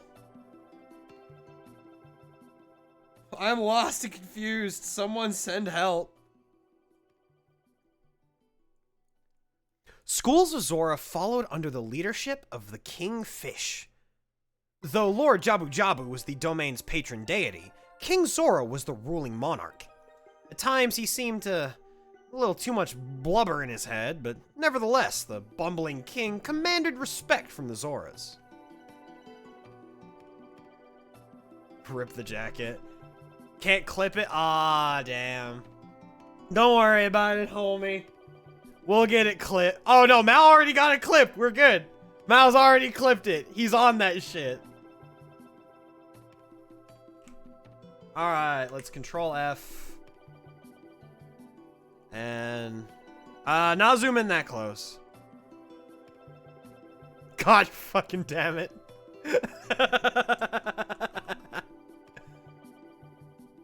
Oh, shit. Shoutouts to one of the best things in Ocarina of Time. Oh, God. My favorite fat motherfucker. He's so strong. After King Zora told him of Ruto's disappearance, Link entered the tunnel beside the throne to practice diving. Link guessed Ruto was lost in Zora's fountain. So if he wanted the search to go swimmingly, he would need to learn how to dive. At the end of the tunnel, Link met his Zora coach, who instructed him to plunge into the falls to find the rupees he had thrown into the water below. Link had 50 seconds to retrieve the 5 rupees from the bottom of the pond. When he scooped up the final jewel, he returned to his coach for a prize: the silver scale. To help their landlubber friends swim deeper, the Zoras give gifts of scales plucked from their best divers. When the goddesses created Hyrule, they blessed Zora's fountain. For ages, fish swam in the sacred water before finally evolving into people known as Zoras. Alright, here we go. Link perfected diving, then swam into the tunnel across the waterfall. When he emerged on the other side, he surfaced in Lake Hylia, the vast catch basin for Zora's river. The lake was far from Zora's domain, and since stubborn King Zora cared little for strangers, Link was content to conduct his search as far from the king as possible. Despite the fact that Ruto, who was last seen feeding patron Zora deity, Lord Jabu-Jabu, in the waters near the domain, Link began searching Lake Hylia and its shores. Since Zora's fountain drained into the lake, a clue could surely surface downstream. I'm awake now. Extra strength aspirin, pecan pie, and vitamin water. Yo, that is a combination. At Lake Hylia, Link unwittingly found the keys to reaching Ruto. A message in a bottle, and a bottle for catching fish. Oh shit.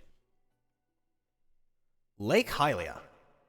Nestled in the southern ridge of Hyrule, far from the scorched sands of the desert, lay the serenely captivating Lake Hylia. Soft waves licked the shores, as schools of rainbow-hued fish leapt through the crisp air over the deep blue loch. After swimming the lengthy underwater corridor, Link splashed to the surface. The tranquil waters may have been relaxing, but there was no time to spare. While swimming beneath the calm waters, he spotted a bottle with a letter in it, signed by Princess Ruto, daughter to King Zora. The note revealed her last known location, feeding the Lord Jabu-Jabu. Link took the letter immediately to the king, who granted him passage to Jabu-Jabu's sacred fountain. Hey, check it out! It's the Scarecrow! Link had never heard of a high-stepping Scarecrow, but now two stood before him. They asked Link to play a melody of his own design and promised to remember it for the next time they would meet. Hey, hey!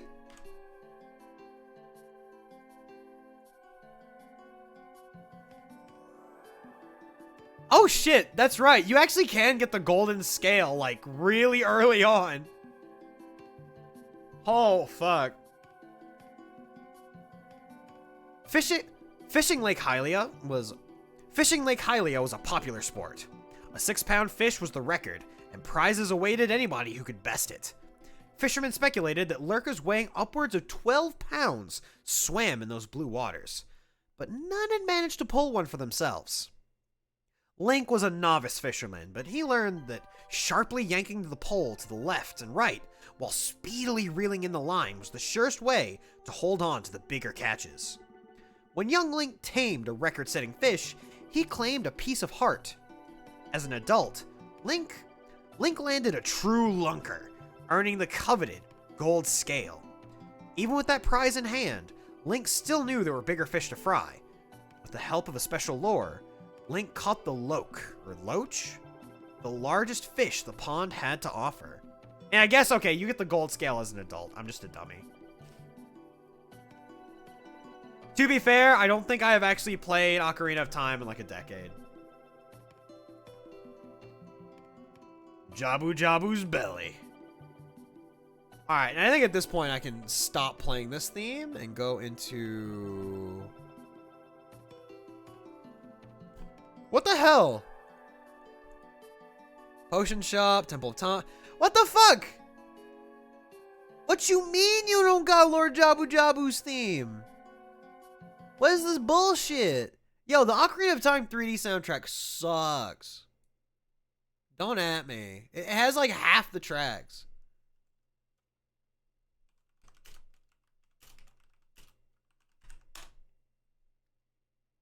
Alright.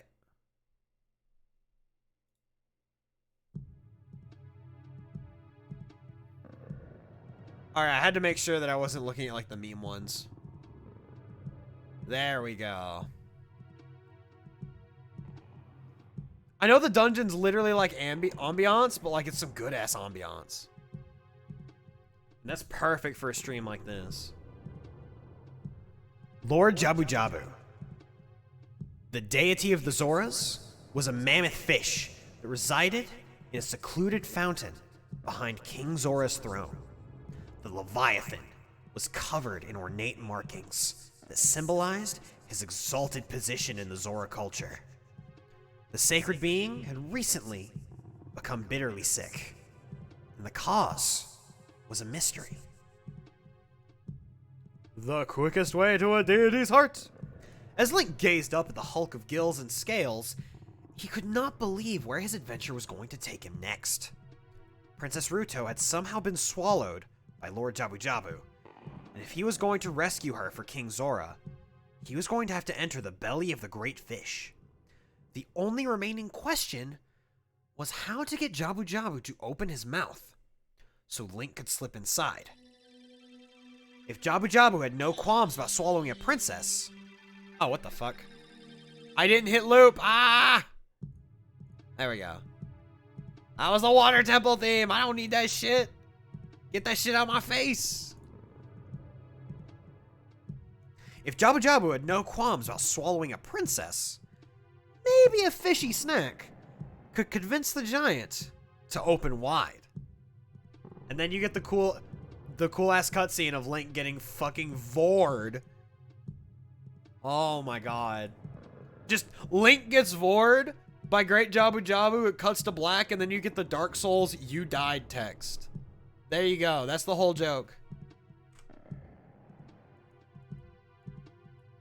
Into the belly of the beast. Jabu-Jabu swallowed Link, forcing him over the rows of razor-edged teeth and into the monstrosity's gaping mouth. Enough light crept in to illuminate the stomach. Not all the chambers of Jabu-Jabu's dank digestive system were free for Link to explore, though. Some flaps were covered with a protective membrane that would only drop if the great fish belched. In order to force these mesh sheets aside, Link had to find a way to tickle the whale's throat. I hate when people say vor. That's your moist word. Oh, fuck. Oh, fuck. Never pop in during Final Fantasy XIV, then. If I decide to do one of the fucking Crystal Towers raids, then. Yo, this is a dank-ass digestive system.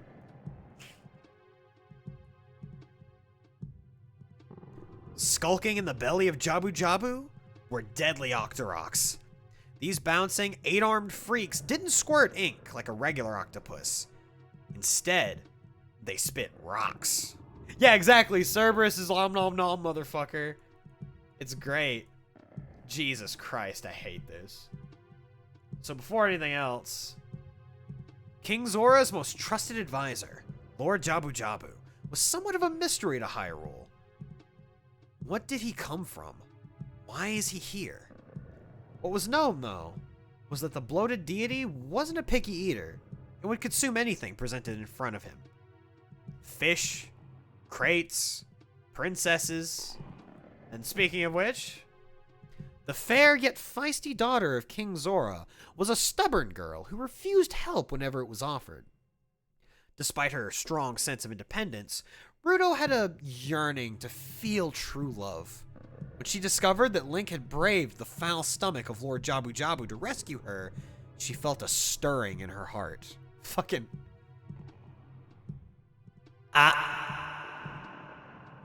Goddamn. Princess Ruto is just the proto-Gargora. I can't believe that's actually the case.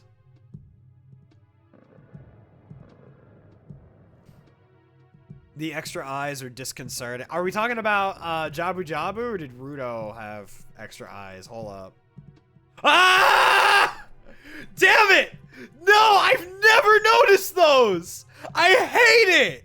I fucking hate it! No! I hate it! God, fuck! Just I could have gone the rest of my life without seeing these. God fucking damn it. I hate it. Ugh, God. Now I feel like actually drinking. I won't do it, but God, it's suddenly really tempting. Stubborn Ruto finally agreed to leave with Link, but only if he would carry her out. Link placed the princess on his shoulders, gripped his sword, and started making his way out of Jabu-Jabu's belly. When he found it impossible to jump with the extra weight, he heaved the princess to higher ground and scrambled up himself before danger could strike. 3DS shows them in more nope. Link turned the toy-like boomerang into a weapon, capable of striking down enemies from afar. When pitched in an arc, the boomerang always returned to Link for the next throw. I mean, that's what a boomerang's supposed to do. It's written on the box. It's on the label. If you're boomerang, if you throw it and it doesn't come back, I'm sorry. You have a defective product. I hope that you can return it within 90 days for a full refund.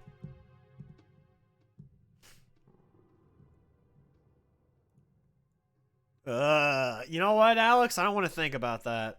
I don't want to think about being stared at with all 4 eyes.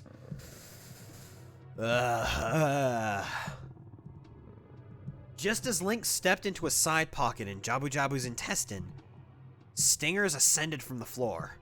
Using his sword, Link dispatched the stingers and found the hidden boomerang. Okay, yeah, that's right. They were like the sub-boss. That's right. In the middle of the opening, a red parasite tentacle slapped at Link. As the tentacle stretched to strike him, he noticed that its thin base was its only weakness. Careful to stay far enough back, Link used the boomerang to cleave the flailing tentacle in half. The sinewy remains melted in the floor, revealing the dungeon map. Body. A gelatinous mass capable of delivering a fatal shock of A gelatinous mass capable of delivering a fatal shock. The mindless Bari floated about, looking for the next meal to numb and devour. 8 arms of fury. Damn. Oh, that's right. This is the sub-boss. Yeah, this is the actual, like... Yeah. This is the sub-boss. You fight this, and then that's when Ruto gets, like, princess snapped. From the ceiling dropped Big Octo, a huge octopus that dwarfed the Octoroks. It chased Link around the room, trying to stomp him out. If Link hugged the inside of the path, he was able to outrun it. When Link had the backside of the brute in sight, he released the boomerang. A direct hit stunned the monster long enough for Link to dash up and hack at him with his sword. I had a weird idea to try to beat Oot, but only using my feet. Don't know if you've held an N64 controller in a while, but that Z button is not made to be pressed by anything other than hands. I had to devise a system to beat those tentacles, since you have to Z target the— What the fuck?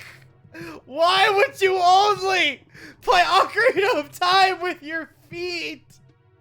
Why would you do this? Yeah, actually, now I'm very curious.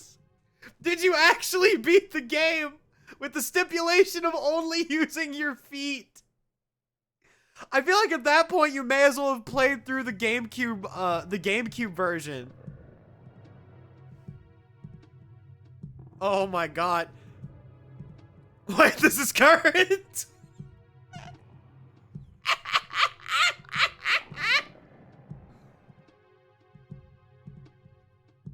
Oh my god, that's cursed. Someone call Hachima. Someone call Akai Hato. She would totally, like, be about someone playing video games with only their feet. Yeah, that is absolute legend tier. Holy shit. I'm thinking, what if you used the GameCube controller instead, though? That might be a little easier. I know I'm talking about the logistics of how to play The Legend of Zelda with your feet. This is not where I expected to go with this stream tonight. Okay. Anyway. Wiggling appendages protruded from Jabu's bowels. Hold on a minute. When did we get here? Why are we here all of a sudden? I don't want to be here. We don't need to do this. Oh man, this is just reminding me of that one section from Tales of Grace's F, where you have to exit out the butt. Leave through the butt, Cheeria. Also, why do you have wiggling appendages in your bowels, actually? God. Anytime I talk about this, I get more questions. Fuck. Wiggling appendages protruded from Jabu's bowels. Link needed to step across them if he was to reach Princess Ruto. A sharp smack from his boomerang stopped the limbs from shaking. Oh yeah, and then you use them as platforms and you jump across. And then Link gets pooped out. And all well that ends well. Everyone says we should leave through the butt. Let's search through the butt, Cheeria. It's the only way. The uvula that controlled the exit valve was protected by a wall of cobwebs. The only way for Link to tickle the switch was to use the wide arc of a properly thrown boomerang. Shit, it's boss time. Hold up.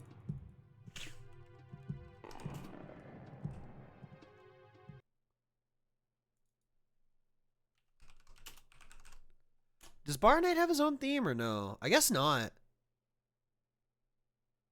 I guess it's just the generic boss theme, which makes sense. Disappointing, but it makes sense.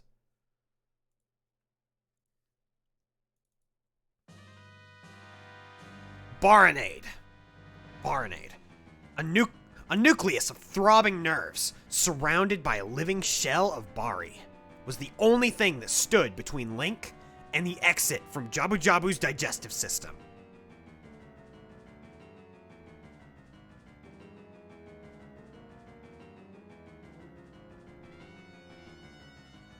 So what you're telling me is I have to fight a tentacle monster to find an exit from a fish's butthole.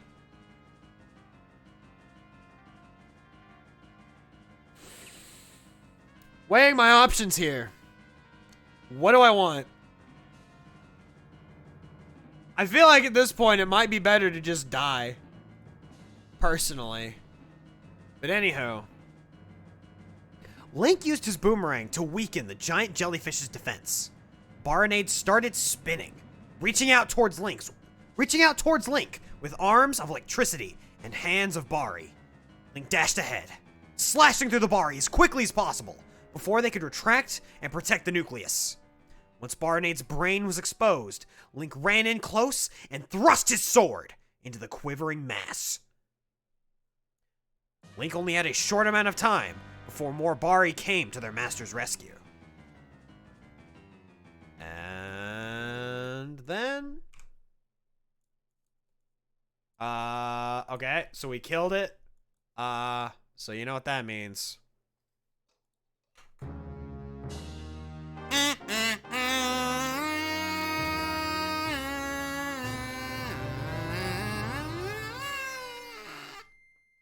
Alright. We got it. What the fuck? Oh shit, it was going to be a fucking cutscene thing after that. Or not a cutscene, some music video that would probably get me DMCA'd, so I'm scared. Yeah. Actually, right now, this is actually just the fairy kazoo. Hold on, let me actually go get the kazoo of time, because we're actually about to get that.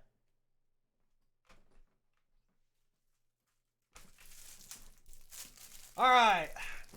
I have obtained the kazoo of time. It's actually still sealed in Hylian plastic wrap.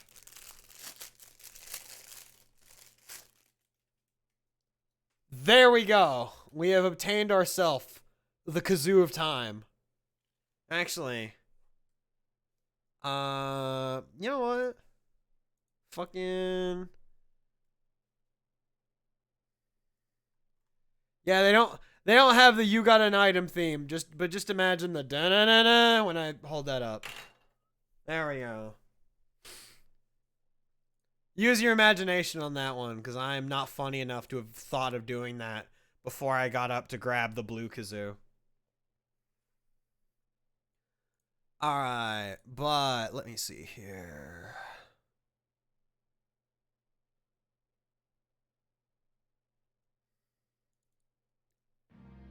Here we go. With the Zora Sapphire in hand, Link headed for the Temple of Time, the hallowed gateway between Hyrule and the Sacred Realm. Once the 3 spiritual stones were placed in the altar, the door to the Pedestal of Time was revealed. Driven into the pedestal was the Master Sword, which could be removed only by the Chosen One, the hero of time. As Link approached the castle, he caught sight of Impa, spiriting Zelda to safety. They were both being pursued by Ganondorf, the dark figure from Link's nightmares. Using the stones, Link entered the Temple of Time and pulled the Master Sword from the... Oh, actually, if we're getting to that point already, hang on.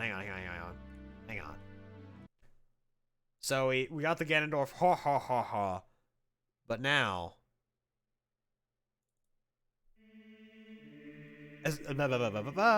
Link entered the Temple of Time and pulled the Master Sword from the pedestal. Lurking in the shadows was Ganondorf, waiting for the Hero of Time to unlock the Sacred Realm. With the Triforce within reach, Ganondorf pushed Link aside and harnessed its power for his own evil gain. But, in an unrelated note, the Ocarina of Time, when activated by special melodies, opened temporary portals that transported Link through the realm of Hyrule. A treasure of the royal family, the Ocarina of Time was a powerful instrument when played by the Hero of Time. Wait, what? You're gonna post that video as proof in the server? Wait, which? Oh god, I'm scared. I'm scared. What? Which video? Oh yes, please. Do it. Do it. I need to see this shit. As Zelda fled the castle, she threw the Ocarina of Time into the moat, so Link could recover it before it fell into evil hands. Alright. But now... When Link opened his eyes, he immediately sensed that something was different. He lay in the Chamber of Sages before Rauru, Sage of the Temple of Light. Rauru explained that Link was, in fact, the Hero of Time. But when he had pulled the sword from the stone, he'd been too young to wear the mantle. His spirit was contained in the temple for 7 years, until he was able to wield the Master Sword and dispel the evil from Hyrule. Link felt his face and looked down at his hands. He was no longer a little boy. He was now a man. But while Link had slept, Ganondorf had stolen the Triforce and become the king of evil. With the aid of Sheik, protector of Hyrule, Link had to gather the power of the sages and drive Ganondorf into the void forever. Rauru, architect of the Temple of Time, was the sage of the Temple of Light and protector of the doorway to the Sacred Realm. He charged Link with the mission of returning the stolen Triforce and defeating the evil Ganondorf.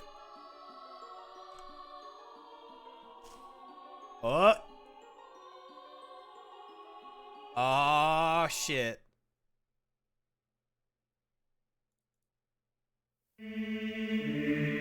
Actually, you know what? Nah, let's a good theme for this.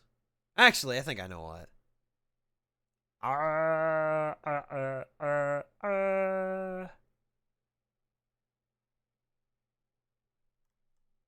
Actually, I don't know what feeling this is. Or what, you know what? We'll do this. Jesus Christ.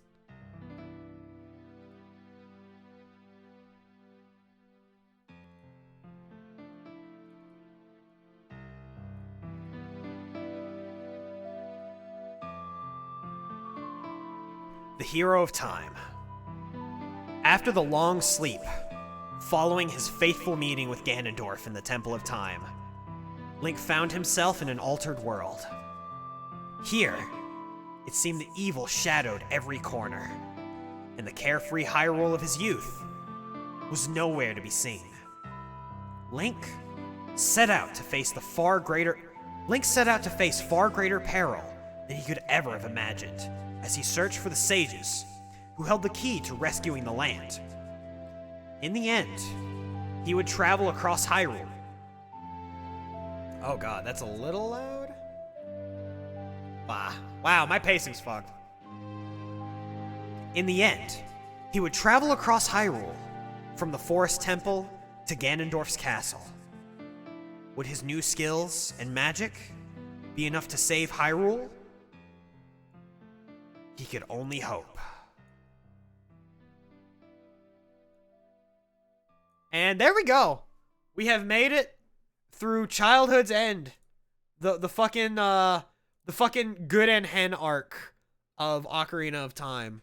Simone is now a man. Kamina has died. We're making it. No, the concept art is so dope. God, the concept art is so dope in this book. But, oh.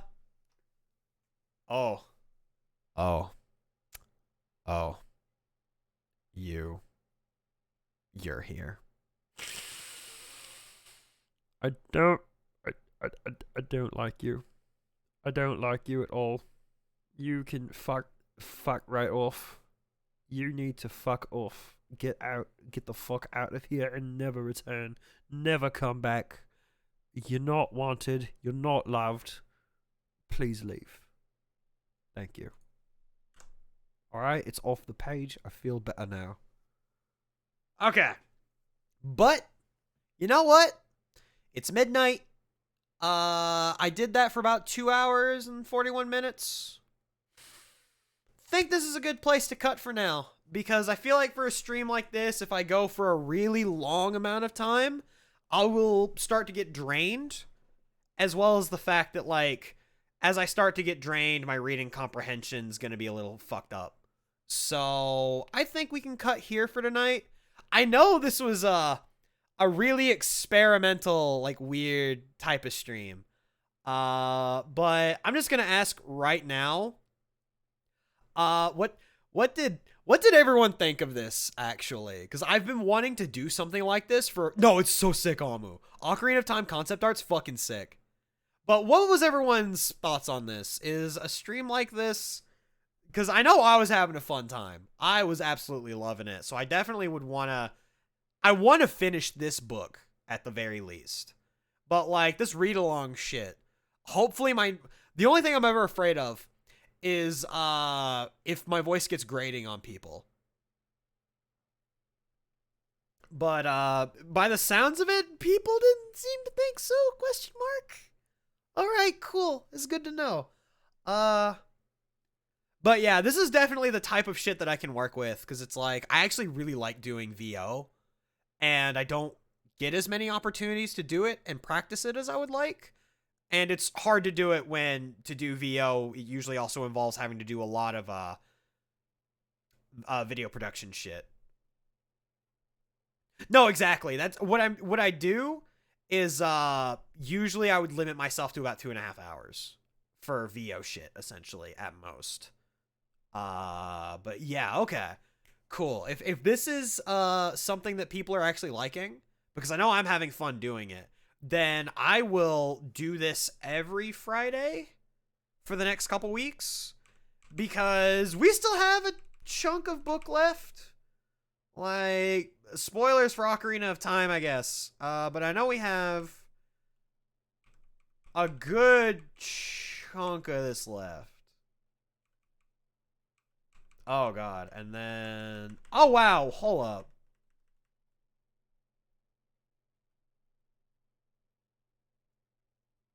Okay, yeah. So we have about 111 pages. And then everything else... Because Child is no more... No.